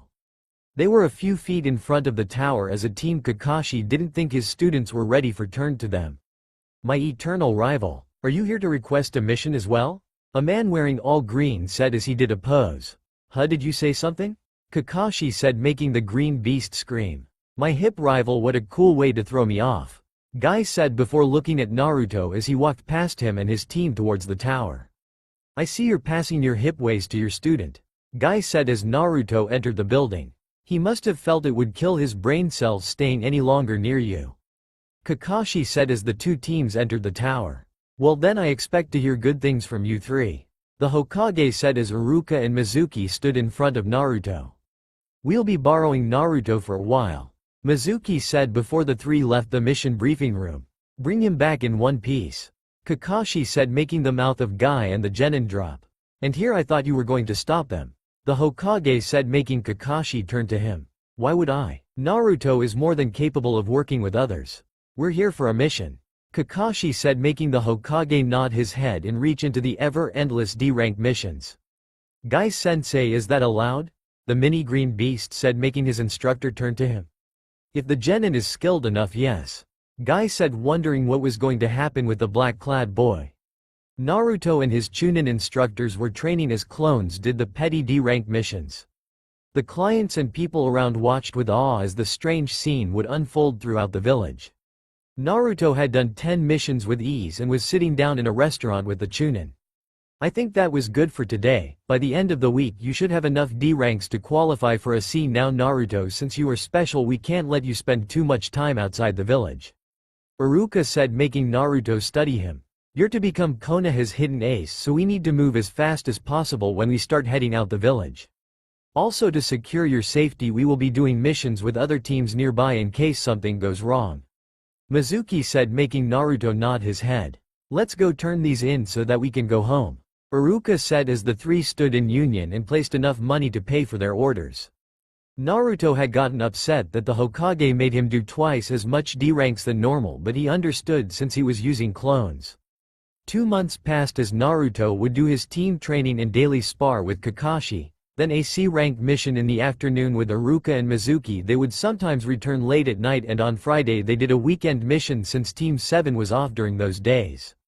Naruto had grown with experience, his training time had dropped, but the spar with Kakashi and the Chunin was keeping him far higher than many his age and even older could reach. Iruka and Mizuki could already qualify for Junin with ease but never knew it. Naruto and his two instructors landed outside a battlefield. Team 8 were protecting a caravan as it traveled, but the bandits had a rogue from Suna that used poison to make it hard for them to fight. "You got 5 minutes," Mizuki said as Naruto reached for his scythe. "Starting now," Iruka said as Naruto disappeared. He appeared in front of the fallen Hinata. She had collapsed since her body had taken in too much poison. Naruto did a full sweep with his scythe, cutting through 4 bandits. Hinata watched with awe and horror as Naruto finished the enemies before she fainted. Kurenai defeated her opponent with a genjutsu and turned to her team. They were already being treated by Iruka and Mizuki. Naruto was hiding in the tree line since he was supposed to stay as hidden as possible. Thanks for the assist. The rogue wasn't supposed to show up, nor the fact they used some sort of poison trap, Kurenai said after Iruka and Mizuki turned to her. "We're Konoha nin, we watch each other's back," Mizuki said before Hinata made some noise. "Naruto-kun," the shy girl said, making Kurenai look at the Chunin. She turned to the bandits and noticed their wounds were too big for anything the men had on them. She was going to say something before the Chunin disappeared with Shushin. "Now all we have to do is wait for your team to become strong enough for the Chunin exams, and then we can take you to more challenging missions," Iruka said as they entered the gates of the village. "Go rest, Brad, and we will report tomorrow," Mizuki said as the 3 vanished to different directions. Naruto was surprised when he found someone sitting at the front of his apartment. "Oh Naruto, it's you," Ino said after Naruto shook her awake with his hand. "May I come in?" Ino said after Naruto opened his door. He looked at her for a moment before deciding to let her in. "Thanks, this place looks so plain," Ino said as she saw the apartment Naruto had. It was small since it was full of shelves with books. Naruto placed his scythe on his bed before heading to the fridge and bringing out some juice cans for them to drink. Imp crawled out of his cloak and scurried to under the bed. "What was that?" Ino said as she turned to look at the bed. Naruto got up and went to a cabinet and brought out a bag of lizard food. "You have a pet?" Ino said, making Naruto look at her with confusion. He never thought of Imp like that.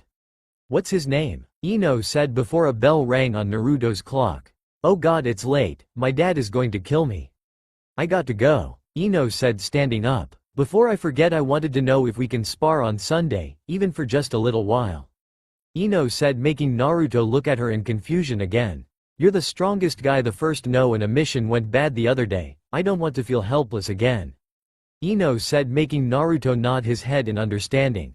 "I'll see you on Sunday then," Ino said before rushing out of his apartment. "She didn't even finish her juice," Naruto said after closing the door. He took the half-full can and finished it. Naruto was surprised he was standing with his team and not the Chunin as they were in the mission briefing room. Iruka and Mizuki have returned to their jobs as instructors at the academy. The Hokage said, already knowing the question Naruto wanted to ask. He only nodded his understanding. "I deserve some extra missions. These chores you have given me is not worthy of Uchiha Sasuke," the raven-haired boy said, making Sakura release a sigh. She had grown tired of hearing Sasuke talk to himself in the third person. "You have enough missions under your belt for something special," the Hokage said before signaling for a man to be let in. "So these the brats that are going to defend me?" a drunk said before his eyes grew when he saw Naruto standing next to Kakashi. "Now that is more like it," Tetsuna said as he walked over to Naruto to study him. "Yup, these two will do greatly," Tetsuna said, smiling at the Hokage. "Good, but I'd like to have you know that Sakura and Sasuke are considered the best in their graduating class," the Hokage said while struggling to keep a straight face. "Really?" Tetsuna said with doubt in his voice as he turned to look at the smaller genin. "Team 7, the Hokage said with a serious face, making them line up and look at him. "Tetsuna is a very important and skilled bridge builder. You are to escort him while he finishes a bridge in his home country of Wave," the Hokage said, getting Naruto to nod as his team responded with a hi. "The mission will take a month, so make the necessary preparations. You are to leave in an hour," the Hokage said before tossing Kakashi a scroll. Meet up at the West Gate, Kakashi said as Naruto disappeared with Shushin. Team 7 was at the gate and were waiting for the last member to show up. Naruto tapped his scythe on a tree, making his team and Tetsuna turn behind them. How long have you been there?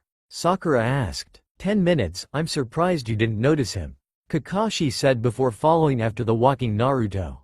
Is there a chance we might run into shinobi? Sakura said after an hour of walking. Normally no, on missions like this such a thing is rare.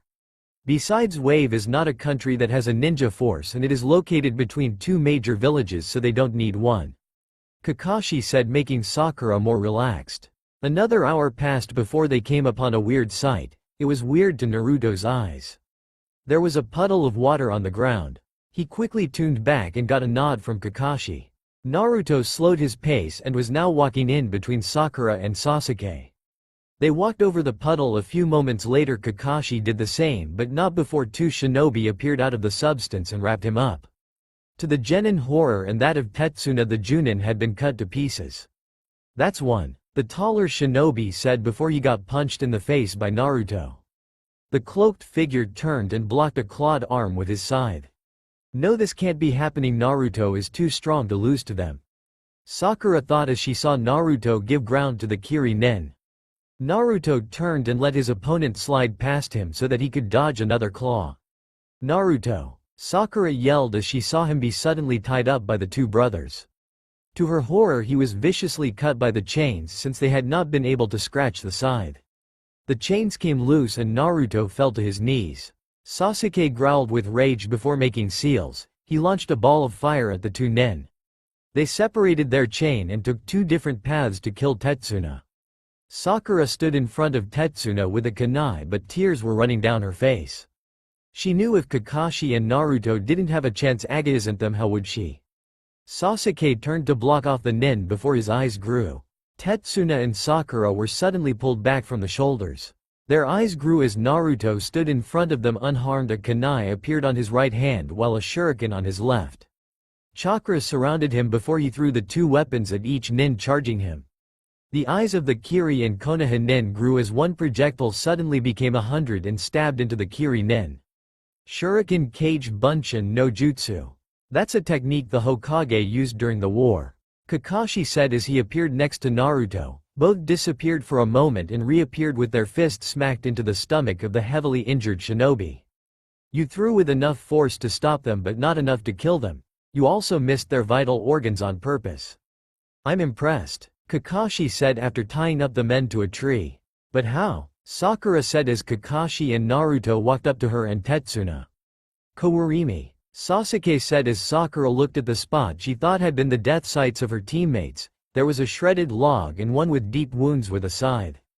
The scythe disappeared and reappeared in Naruto's hand before he placed it on Tetsuna's neck. Now Naruto, there is other ways to get information, no need to use violence, Kakashi said as Tetsuna paled. Well, that was an interesting story, Kakashi said after Tetsuna spent half an hour trying to guilt them into continuing the mission. Naruto placed his scythe on his back. He was ready to help but wasn't going to force his team into doing anything they were not ready for. He locked eyes with Kakashi before both of them looked at Sakura. You're the smart one, Sakura, what should we do? Kakashi said, making Sasuke look at him in disbelief. It wasn't right for him to lie and get us almost killed, Sakura said with a shaky voice before she felt Naruto place a hand on his shoulder. She turned to him and somehow felt her body fill with strength.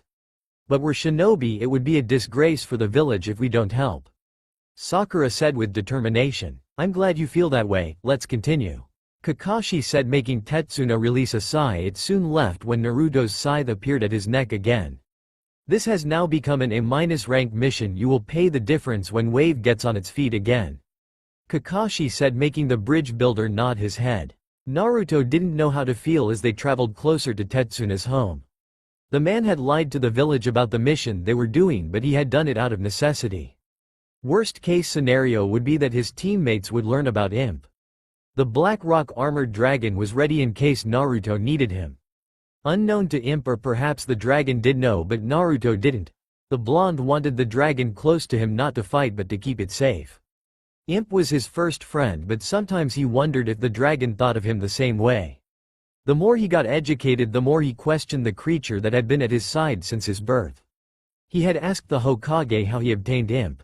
The village leader simply said that Imp just showed up one day in his nursery, and since then both have been inseparable. Naruto appreciated everything his friend had done for him, from scaring off attackers to stealing food when they were not allowed to buy any. Not to mention it carried 2 scrolls that seemed like nothing made by human hands. He just accepted the fact that his scythe was brought to him by Imp. The thing he didn't understand is that the scythe always stayed taller than him. He had never given it an upgrade besides the seal to summon it, but the weapon would always tower over him. And he never needed to sharpen it or worry about it cracking since it never showed signs of wear. He trusted the Hokage and Imp even more. He just didn't like the fact that they were hiding something from him. He just hoped that it wasn't something too big. Naruto turned to look at his teammates. Sasuke was leaving 100 openings as he walked without a care in the world. Sakura on the other hand looked like a nervous wreck. She would turn to look at every little noise. Seeing her teammate and leader get killed was a bit too much for her, even though both had used an illusion to trick their opponents. Tetsuna seemed more calm since he no longer had to worry about the Konoha nin abandoning him. Sakura was so busy looking around that she didn't notice the root sticking out. It caught her leg and she fell. Sakura closed her eyes waiting for the pain to come. Surprisingly, it never did. Instead, she was lifted in the air by 2 hands. She turned around and saw Naruto had saved her from humiliation. He gently put her on the ground. She looked at the black silk that shielded her face. These last few months they had spent as a team had rid her of all the fear she had of her fellow shinobi. She took a deep breath to thank him, before he rushed her into the ground. Sakura wondered what was happening but saw that Kakashi had pulled the client down as well. Sasuke had dove to the ground. Not being used to dodging that way, the lone Uchiha had his butt sticking out in the air. Sakura looked up and saw Naruto get up. He lifted her as well since he had used his forearm to prevent her head from getting hurt. Team 7 and the client turned to a large tree with a ridiculous-sized sword buried in it. A few moments later a man appeared. Just like the 2 that had attacked near the village, this man was from Kiri. His face was wrapped with bandages only showing his eye, and the fact he had no eyebrows. He had arm warmers with a cow pattern, at least that's what it looked like to Sakura. He had baggy pants and was standing with his back to them. Naruto let go of her and got behind Tetsuna before Kakashi told them to use a formation. Sakura felt a dark air come from the man, but the feeling got worse as Kakashi began to release his own. Then Naruto followed, making her. Sasuke and Tetsuna turned to the scythe user. He brought his scythe out and had it in a defensive position. So this is what happened to the Kakashi of Konoha? Stuck babying children that play ninja games. The man said as he looked down on the genin. What about you, Zabuza? Have things been so bad that you are now the shoe shine boy for a crime lord? Kakashi said, making a tick mark grow on Zabuza. Just hand over the old man and your team can walk away. No reason to shed blood for the guy. Zabuza said, making fear grow in the old bridge builder. That sounds good. Too bad that he is a paying client. We need to finish the mission to get the rest of our money. Kakashi said, making Tetsuna release a sigh. What a shame. Zabuza said as Kakashi lifted his head. The genin found it strange since they figured he lost the eye during battle. Then Sasuke snapped right before he started to point at Kakashi and rambling something Naruto didn't recognize. Bringing the Sharingan out so early, I feel honored. Zabuza said with a dark laugh. Sharingan? Isn't that Sasuke's bloodline? How did Kakashi get an eye? Is he a mixed breed or something? Naruto thought as he felt Imp crawl out from his cloak. The dragon moved into the tree lines, not once triggering the humans to pay attention to him. It was a basic demonic trick to use their chakra to cloak themselves. He could stand between the 2 Junin and they wouldn't notice him. The golden blonde smirked since he had learned the basic of the trick but just needed to perfect it. Imp sniffed the air and released a light snarl. Another one. But it's too far to attack, unless they use jutsus. I'll keep an eye on that one. Naruto thought as he saw Sasuke begin to give to the bloodlust. Damn it, how am I supposed to kill him when I can't even stand this? Sasuke thought as he wanted to cut himself to end his fear. Don't worry Sasuke, I'll never let my teammates die in front of me. Kakashi said with a smile as the fog around them grew stronger. We'll see about that, Zabuza said before appearing in between the genin and Tetsuna. Sakura and Sasuke looked with horror as the man looked ready to attack, but then burst into water. What just happened? Tetsuna said before they saw electricity around them. A lightning trap. Seems you have one descent student. Zabuza said from a safe distance. Who is he talking about? Sakura thought before they turned to Naruto. His left hand was charged with blue electricity and was sending pulses down his body and filling the ground around them. You won't be getting near Tetsuna anytime soon. Knowing Naruto, he probably started that trap as soon as you popped out. Kakashi said with pride. Sakura looked around her and was amazed. It was like a circular net of electricity was running around. Had they taken one step they would have triggered it. Sakura released a sigh when she noticed it was big enough to keep Zabuza and his sword from reaching them. Naruto, how long can you keep that up? Kakashi asked, making Naruto just look at him. A moment of awkward silence filled the air before Kakashi did his Konoha famous eye smiles. Keep up the good work, Kakashi said before trying to search for Zabuza. If I get rid of the brat, then the problem is solved. Zabuza yelled as the sound of the sword cutting through the wind came again. Naruto turned and threw his scythe. It cut right through the weapon, but it became water. Another whirling sword came from Sakura's direction. She threw kunai at it, but it remained unfazed. Naruto's chakra spiked and a bolt of lightning shot out from in front of Sakura, destroying the weapon into its watery form. You're mine, Zabuza yelled as he appeared upside down and ready to cut Naruto in half. Sasuke threw kunai only to have them parried away. At the way we're so close, he can get the four of us with one swing. Sakura thought before she heard the sound of something cracking. Zabuza swung, hitting nothing but air. Naruto used his pitfall jutsu to have everyone escape. He used the quick distraction Sasuke made to set up his next jutsu. Kakashi thought as the genin and Tetsuna looked up to see Zabuza miss. Doden? Zabuza said as he looked down at the pit where his targets were at. It caught me off guard too, Kakashi said after appearing and stabbing Zabuza from the back. The earth rose and bringing Naruto and the others back to the surface, just in time to see Kakashi get kicked into the lake. What's wrong with this water? Kakashi said before Zabuza appeared behind him. Suiden. Suiru no jutsu, Zabuza said as a sphere appeared around Kakashi and lifted him in the air. Sensei. He's a water ninja, Sakura yelled, making Kakashi want to hit himself. Get out of here. He won't be able to keep me here if he has to chase after you. Kakashi yelled from his water prison. I don't have to do anything, Zabuza said as he made a one-handed seal. A clone of water began to form out of the lake's surface. Let me show you what it means to be a real ninja, Zabuza's clone said before charging the group. 6 puffs of smoke appeared in front of the water clone. 6 Naruto clones blocked his charge with their scythe. Naruto had summoned his scythe while in the pit, which is why it took him so long to raise them to ground level.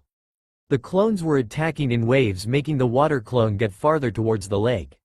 Sasuke, they're clones, we don't have to worry about hurting them, Sakura said as she launched a wave of kunai and shuriken. It cut into the back of one Naruto clone and continued towards Zabuza. The elite ninja tilted and allowed the weapons to fly past him. Sasuke had finished his seals before launching his favorite jutsu. The large ball of fire incinerated the clones and continued to travel to the formal Kiri Junin. The rogue nin growled in rage before jumping to prevent the jutsu from hitting him. Zabuza would have charged again had not a wave of kunai from Sakura stopped him. The rogue turned to block a kick from Kakashi. It became water before he drew his sword to block a kunai stab. You can't use my tricks on me, Zabuza said in rage before having to look up. Naruto was coming down with his scythe ready to slash. Zabuza tried to pull his sword, but the Kakashi he had been fighting had grabbed onto the part used to pin his opponent's head. Zabuza let go of his sword and jumped back. Naruto turned towards him as his scythe knocked the blade to the lake's edge. A kunai appeared in his left hand before he launched it towards Zabuza. The Junin drew a kunai of his own to block but found it pointless since it became 100. He cut the chakra feed to his legs and sunk under the surface, avoiding harm. Zabuza saw Naruto swim away, but at the moment he had to get his sword. He stopped when he sensed Kakashi's chakra. I told you my tricks won't work on me, Zabuza thought as he made seals.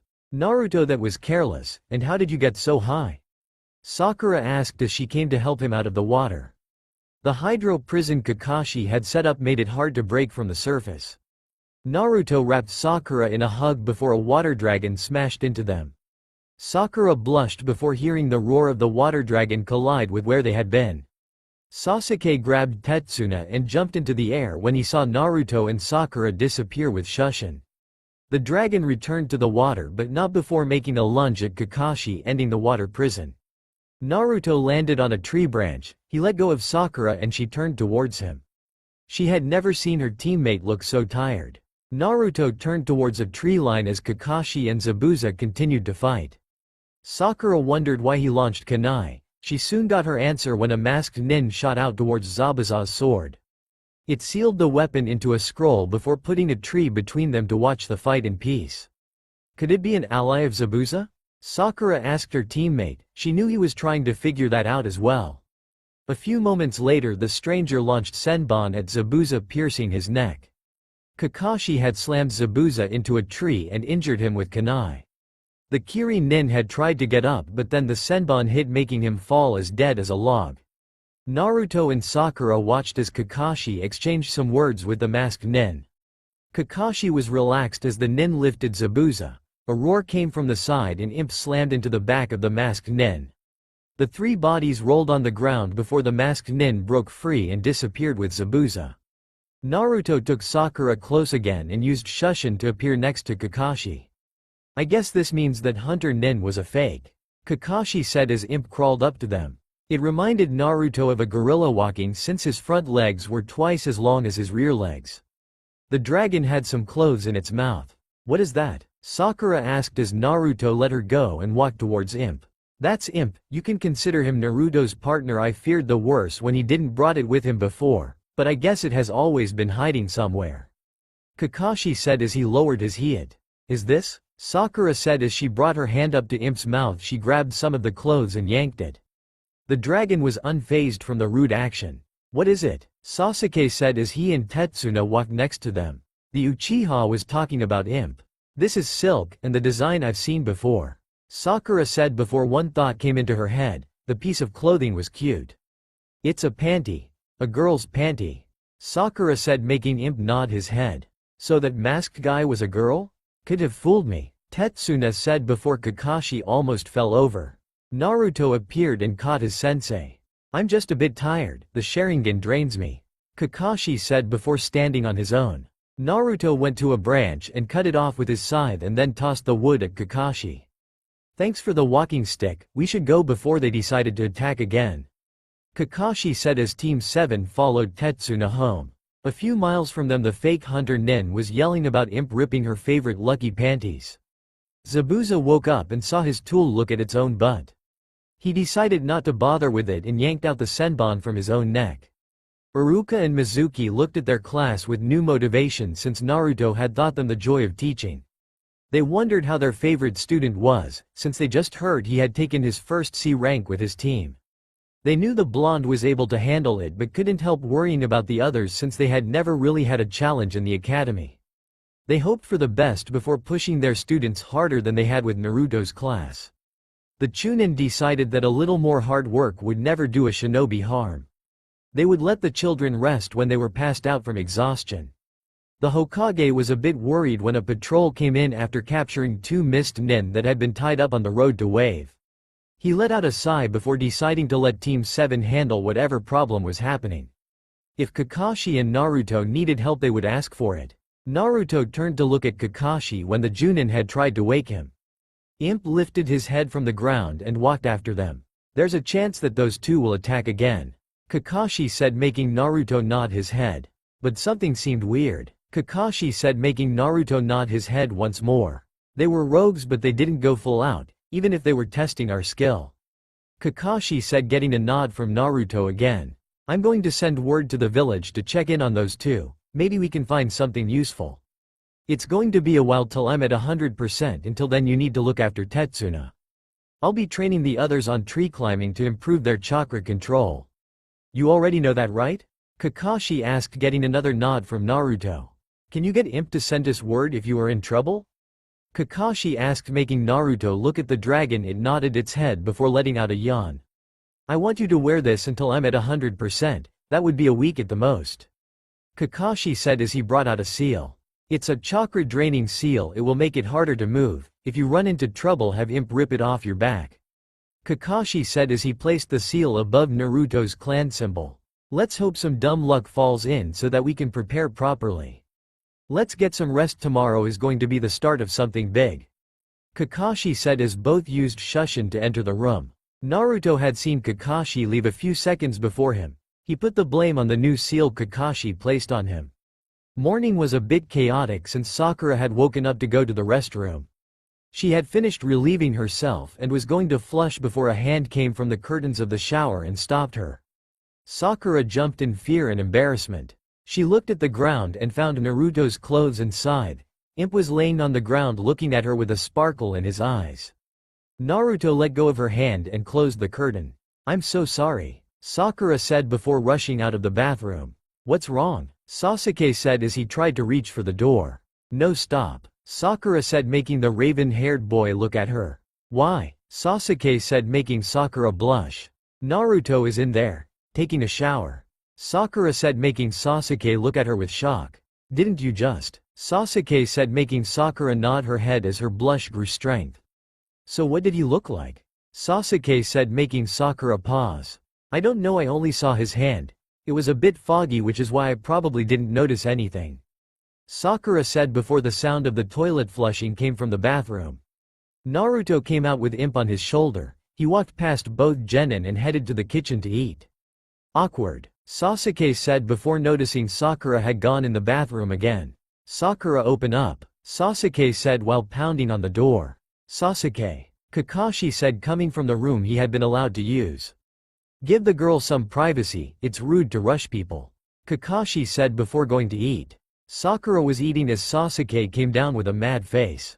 "You didn't leave me any hot water," Sasuke said as he glared at his team.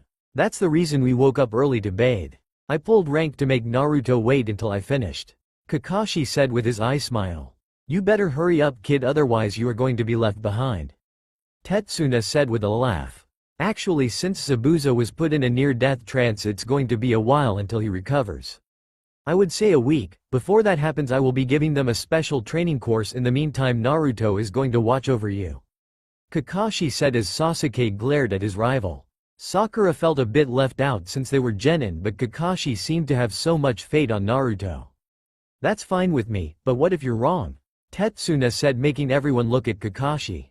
"Naruto has a lot of experience keeping away from people stronger and faster than him. Also, Imp will know where to find us," Kakashi said, making the black dragon give out a roar. "Then let's go, kid. The earlier we start, the faster that bridge gets finished," Tetsuna said, getting a nod from Naruto. "Oh Naruto, see if you can put this to good use," Kakashi said, handing Naruto a fishing pole. Naruto took it and was surprised 4 small scrolls were attached to it. "Good luck, Naruto," Sakura said before the scythe user left with Tetsuna. "You two done yet? At this rate Naruto is going to get farther away from you," Kakashi said, making Sakura and Sasuke feel bad. They quickly finished their meal before running after the Junin. Kakashi led his students into the woods near Tetsuna's house. "This is a trick that if learned properly will increase your strength tenfold," Kakashi said, making the genin look at him with disbelief. "What is it?" Sakura asked. "It's called tree climbing," Kakashi said, making the genin had leave them. "That's not possible," Sasuke said as Kakashi walked up the tree with ease. "The trick is to use chakra to stick to the wood. Since you are just learning to do this and were in a hurry, you are going to run up the tree. Use a kunai to mark how far you have climbed," Kakashi said as he threw the weapons needed to his students' feet.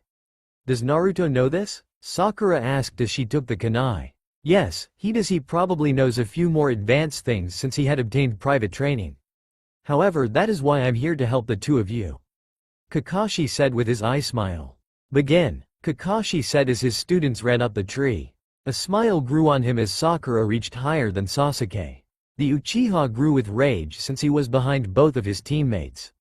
Sakura landed on the ground and was breathing hard. "My body hurts. How does Naruto do this?" Sakura said to herself before running up the tree again. She felt terrible since she wasn't able to reach her original height. Sakura has more control, but her chakra reserve is extremely low, while Sasuke easily beats her in chakra, but his control is terrible considering the jutsus he knows.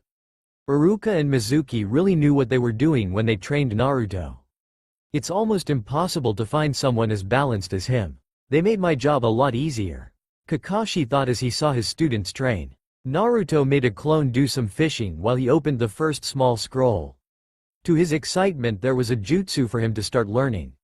Naruto made 4 more clones to watch around Tetsuna and his workers before using chakra to walk under the bridge to train on his new jutsus. Imp stayed on the top since he was needed in case the clones had to fight someone. Imp spent his time helping Tetsuna by carrying material to the workers. A whistle sounded and Naruto came back from the bottom of the bridge. The workers gathered their tools and prepared to go home. As they came to end of the bridge, a small group of mercenaries appeared. Gato sent us to send you a message, one mercenary said before rushing the frightened workers. Imp rushed from Tetsuna's side and slammed on the chest of the clothes mercenary. The man looked in horror as the dragon growled in a predatory way. The dragon raised its tail, which showed a rock blade tip, and stabbed it in the man's head, killing the guy before he could scream. One mercenary tried to hurt Imp, but he was cut in half by Naruto and his scythe. Naruto spun his scythe until it was on his back with the blade near his feet. His chakra spiked and the futon jutsu he used on Kakashi unleashed on the mercenaries. They flew high into the air, their body filling with wounds from slashes the wind would do. They fell to their death from over 50 feet in the air. Some were unlucky and fell into the sea. Naruto walked over to a body and a small stream of fire launched from his left hand. It stopped when there was nothing left of the dead mercenary. Imp would just grab a body and toss it into the seas since a few predators had gathered. It took Naruto 10 minutes, but he properly disposed of the dead. The people of Wave were a bit uneasy about what they saw, but after remembering the wrongs Gato and his men did, they went to celebrate. That was impressive, Tetsuna said as Naruto looked at him. Let's go home, Tetsuna said before both traveled to his house. The people in Tetsuna's house were surprised at the large amount of different sea creatures Naruto had caught while fishing. It seemed the cooler Naruto had was especially made for hunters and allowed for large creatures to be sealed in it without them going bad. Tsunami took Naruto to nearby houses and gave some of the food away. Naruto didn't care since it was a clone that did all the work. That night they got to eat shark, which apparently was Tsunami's specialty when it came to cooking. Kakashi asked Naruto how it had gone in the bridge, and Naruto just lifted his right hand to say it was okay, which Tetsuna found shocking, so he told everyone what happened. If you ever need help, make sure to call us, Kakashi said in a lazy tone. Go away, a little boy said from across the room. He had his head sticking out from the hallway. Inari, be nice, Tsunami scolded her son, but they are going to make things worse. Gato is going to get mad and he is going to hurt people again, Inari said as he glared at the shinobi. No one is strong enough to beat Gato, Inari said before running upstairs with tears in his eyes. That was interesting, Kakashi said after the room had gone quiet. Naruto stood up and took his plates to the sink before Imp crawled up his back and had his head over Naruto's shoulder. Sakura couldn't get over how dangerous the two looked. If you're going to do some evening training, make sure to take it easy, Kakashi said, getting a nod from Naruto. You two should go sleep soon, we got a lot of work to do tomorrow, Kakashi said before going to sleep. Sakura saw Sasuke leave, but she wasn't ready to sleep yet, but at the same time she was too tired to train. Instead, she decided to see what training Naruto did on his own. She walked towards the sound of battle and saw as Imp and Naruto were sparring. The black dragon would jump and dodge as Naruto tried to strike him with his scythe. Imp would counter-attack by sending a ball of lava at Naruto. Sakura watched for 2 hours before deciding it was time for her to go, especially since Naruto didn't seem to notice her. This was the routine for Team 7 as they awaited for the rogues to appear once more. On the last day, Kakashi decided to let Naruto sleep in since the blonde had done escort duty by himself for so long. Naruto appreciated the gesture, but in reality he only needed few hours of sleep. He was eating with Inari and Tsunami. They were always the last to eat before the door broke open from an attack. We're here for the woman, a samurai said with malice, but it toned down when Naruto stood up and brought his scythe in a swing-ready position. Naruto's scythe's blade was twice the length than a normal one and it was 4 times as thick. It was designed to slash things with ease. The samurai charged since it was going to be hard for Naruto to attack with the scythe. Inari looked in awe as the ground broke in front of Naruto and the two samurai fell. Naruto looked down before waving goodbye. The ground closed as the samurai screamed before being crushed. Inari and his mom looked at Naruto with awe and fear before he made 5 clones to surround the house. Imp climbed up his shoulders and both disappeared into black smoke. Naruto had finally gotten his custom Shushin to work. Sasuke dodged an attack from the masked nin before they charged at each other again. Sakura was amazed at the speed Sasuke had gained, but she knew it lacked what Imp had done against Naruto. She wondered how strong the scythe user really was. She jumped when she saw him appear next to her. That wasn't a normal Shushin, otherwise we would have sensed him or heard him appear. Naruto is proving to be far beyond his peers. It's going to be fun showing him off. Kakashi thought as they continued to watch the fight. That's the brat that caused me a lot of problems. And that thing on his shoulders is. Zabuza thought before Haku screamed in rage. You're that monster that ruined my lucky panties. Haku yelled after Imp pulled the ripped piece of clothes out of a bag Naruto had gotten him. Before anyone could react, Haku charged at Naruto. The scythe user jumped back as Haku was bombarding him strikes using her senbon like kunai. Naruto twisted and turned while using his scythe in an attempt to counter-attack. Haku would duck and strike at the temporary openings Naruto's scythe would give. The two continued to battle, leaving Sakura and Sasuke speechless at the speed they were showing. She's faster than Naruto, Kakashi said as the cloaked figure kept getting pushed back. That boy has skills, Zabuza said as Naruto kept reading the way that Haku would attack. Imp was using his tail to throw in a few hits every once in a while. Haku jumped back as Naruto did a slash and Imp almost impaled her with his tail. Makyu Hyosho, Haku said as ice came from the water on the bridge. Zabuza had surrounded Team 7 with clones when they first arrived, but Sasuke had disposed of them. That boy won't survive now, Zabuza said as Haku's image began to fill the ice mirrors. This is my fight, Sasuke said as he tried to run in. You won't last long in there, Kakashi said as a wave of senbon rained down on Naruto. Some would bounce off his cloak but a few hit their target. Sakura flinched as Naruto fell to one knee from a senbon hitting a pressure point. Naruto yanked the senbon out and threw it from him. You will pay for my damaged lucky panty, Haku said before a second wave of senbon rained down on Naruto. Naruto jumped to one direction and spun his scythe, deflecting the senbon in front of him. He waited till the last second to move. Doesn't matter how fast Haku is, once those senbon are in the air he can dodge them. But how long can he keep up? Zabuza said as Naruto tried his hardest to keep the senbon from hitting him. Naruto rolled to dodge on last attack before getting close enough to stab at a mirror with his scythe. Haku jumped out at the last moment and threw a senbon into his shoulder.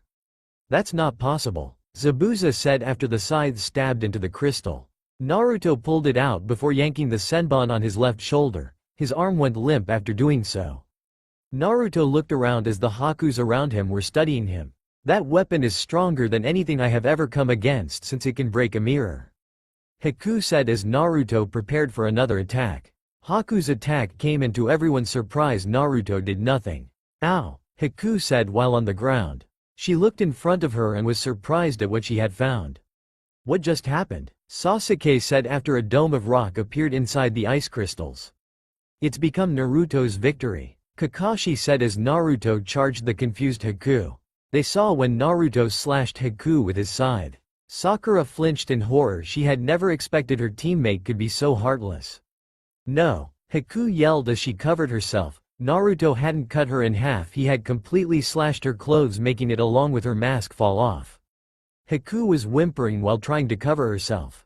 Naruto threw a black blanket on her before the stone dome returned to the bridge. The ice mirrors soon melted since Haku wasn't concentrating on them. Haku stood to attack, but the blanket came to life and wrapped her up into a cocoon. All that is left is you, Kakashi said, making Zabuza growl. Before the two Junin could charge at each other, Naruto appeared with his hands open. He pointed at the sea and they could see a boat heading their way. That's Gato, Zabuza said as the boat got closer. Naruto handed the rogue a telescope. Why is he bringing mercenaries here? Zabuza said with rage. This is probably why, Kakashi said, handing a scroll to Zabuza. The night before, the messenger hawk had returned with the information Kakashi had requested. So he plans to betray me, Zabuza said as the boat docked at the end of the bridge and the mercenary army reached the top.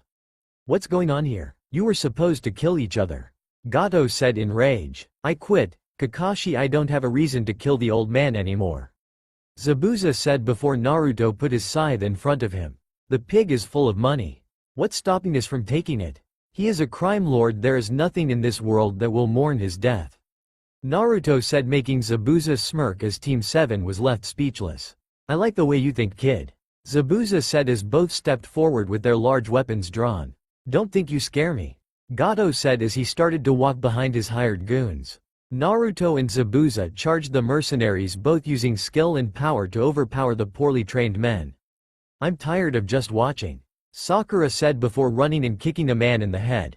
Looks like Sakura got stronger. Let's go, Sasuke. This fight might be dangerous for our client if it gets out of hand. Imp, keep an eye on Haku and Tetsuna, Kakashi said as the dragon stood in front of the wrapped-up girl and Tetsuna.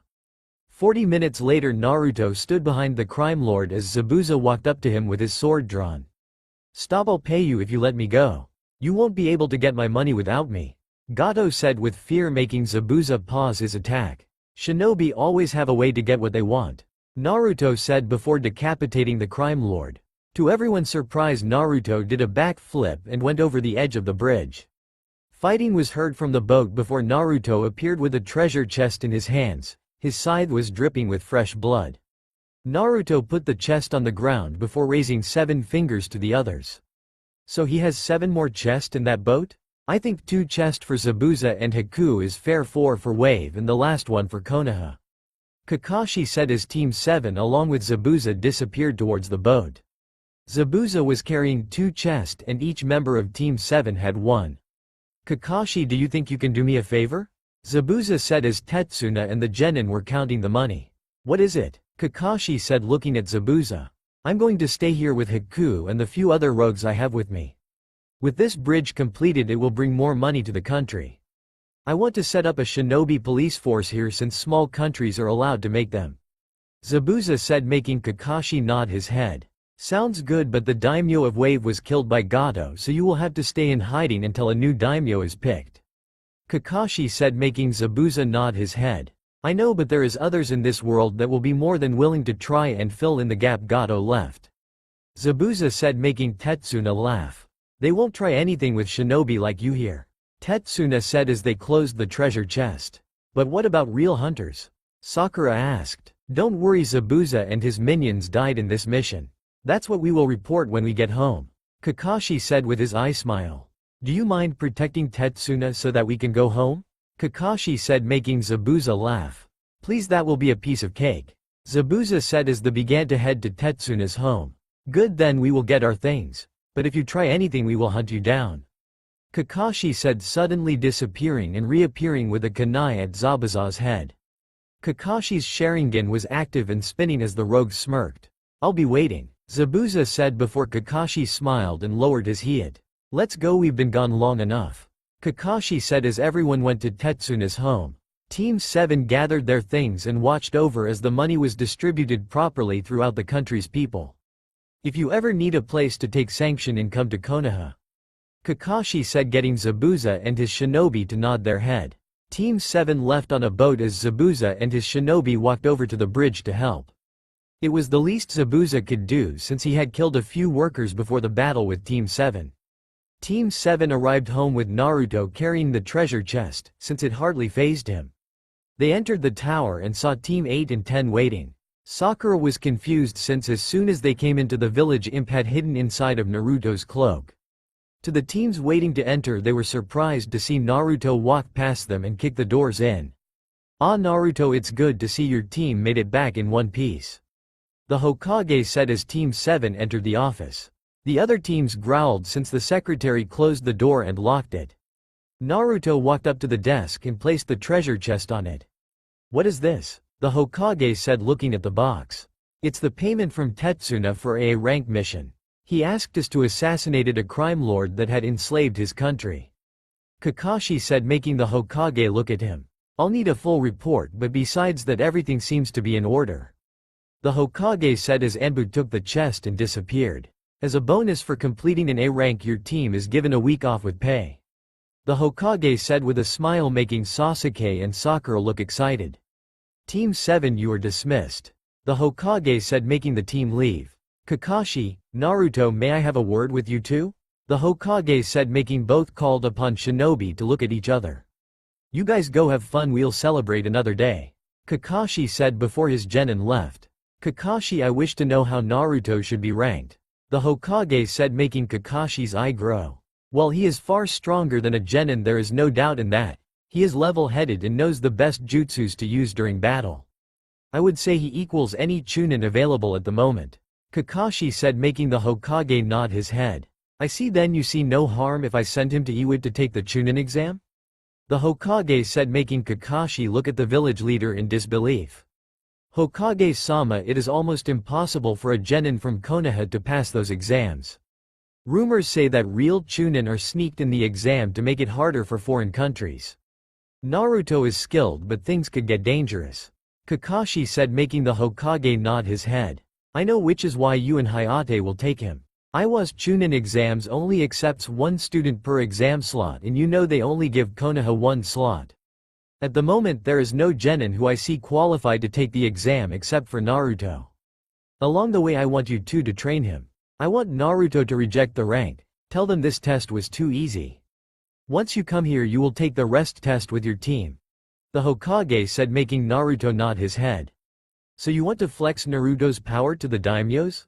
At his current skill level he can pass the exam with ease. Kakashi said, making the Hokage nod his head. Humiliate them. Our spies have gathered information that Iwa might be plotting something. We need to remind them of who won the war. The Hokage said, making Naruto nod his head. How long till the exam? Kakashi asked. You leave today, I will keep the rest of your team busy. While in Iwa, gather as many jutsus as possible and tell us on the condition of their people. This will be considered an S-rank mission because if things go wrong it will be extremely difficult to patch things up. The Hokage said, making Kakashi smirk. Since when are things easy? Kakashi said before leaving with Naruto. Plan for a month-long trip, get enough gear to fight off an army. And meet up at the gates in 3 hours. Kakashi said, getting Naruto to nod his head.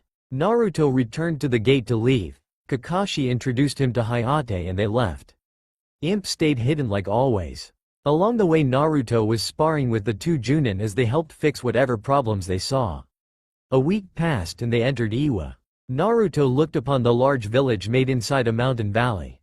They were soon surrounded by Iwa nin. Kakashi brought out the scroll for the Chunin exams.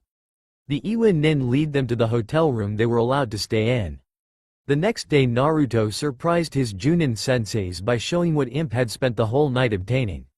These are a lot of scrolls. Hayate said with a cough. Keep up the good work, Imp. Let's go see how much you had changed after the war. Kakashi said before Imp swallowed the scrolls and crawled on Naruto. The three shinobi were amazed at how peaceful the place looked except when they noticed they were from Konoha. It's a good thing Naruto has this hood. I wonder how they would react if they saw his hair color. Kakashi thought as they were overcharged for food. An Anbu appeared and gave them a message. They were led to an arena, where Naruto saw 30 different shinobi gathered. Welcome everyone to the Chunin exams. The Tsuchikage said while standing on the rail that kept tall people from falling. That is one tiny cage. Naruto thought, getting a nod from Imp. The golden blonde was standing along with the 30 shinobi. As you know, the Chunin exams consist of 3 rounds. In each round 10 shinobi will fight until 2 are left standing. The Tsuchikage said before an Iwa nin began to call out names followed by their village. Uzumaki Naruto from Konoha. The Iwa nin said with venom at the end. The other participants left, leaving the 10 fighters. This round does not allow the uses of jutsus, only taijutsu and kenjutsu. The Tsuchikage said as Naruto looked at his opponents. Those are some big guys, I feel like they stacked the tables. Aga isn't Naruto. Hayate said as Naruto got into a defensive stance. True, but Naruto isn't a power fighter, he's a balanced one. Kakashi said before the fight started. Naruto jumped as 4 Iwa nin came charging at him. Figures. The Konoha nin and the Fire Country daimyo thought as Naruto had to dodge multiple attacks. Naruto jumped into the air. The exam proctor looked at a group of Iwa nin. No chakra yet. A medic said, making the people of Iwa boo. So they are checking to see who uses chakra to improve their attacks. Kakashi said as Naruto masterly used his scythe to parry a sword. He turned in mid-air and slashed the head of an Iwa nin that used a spear.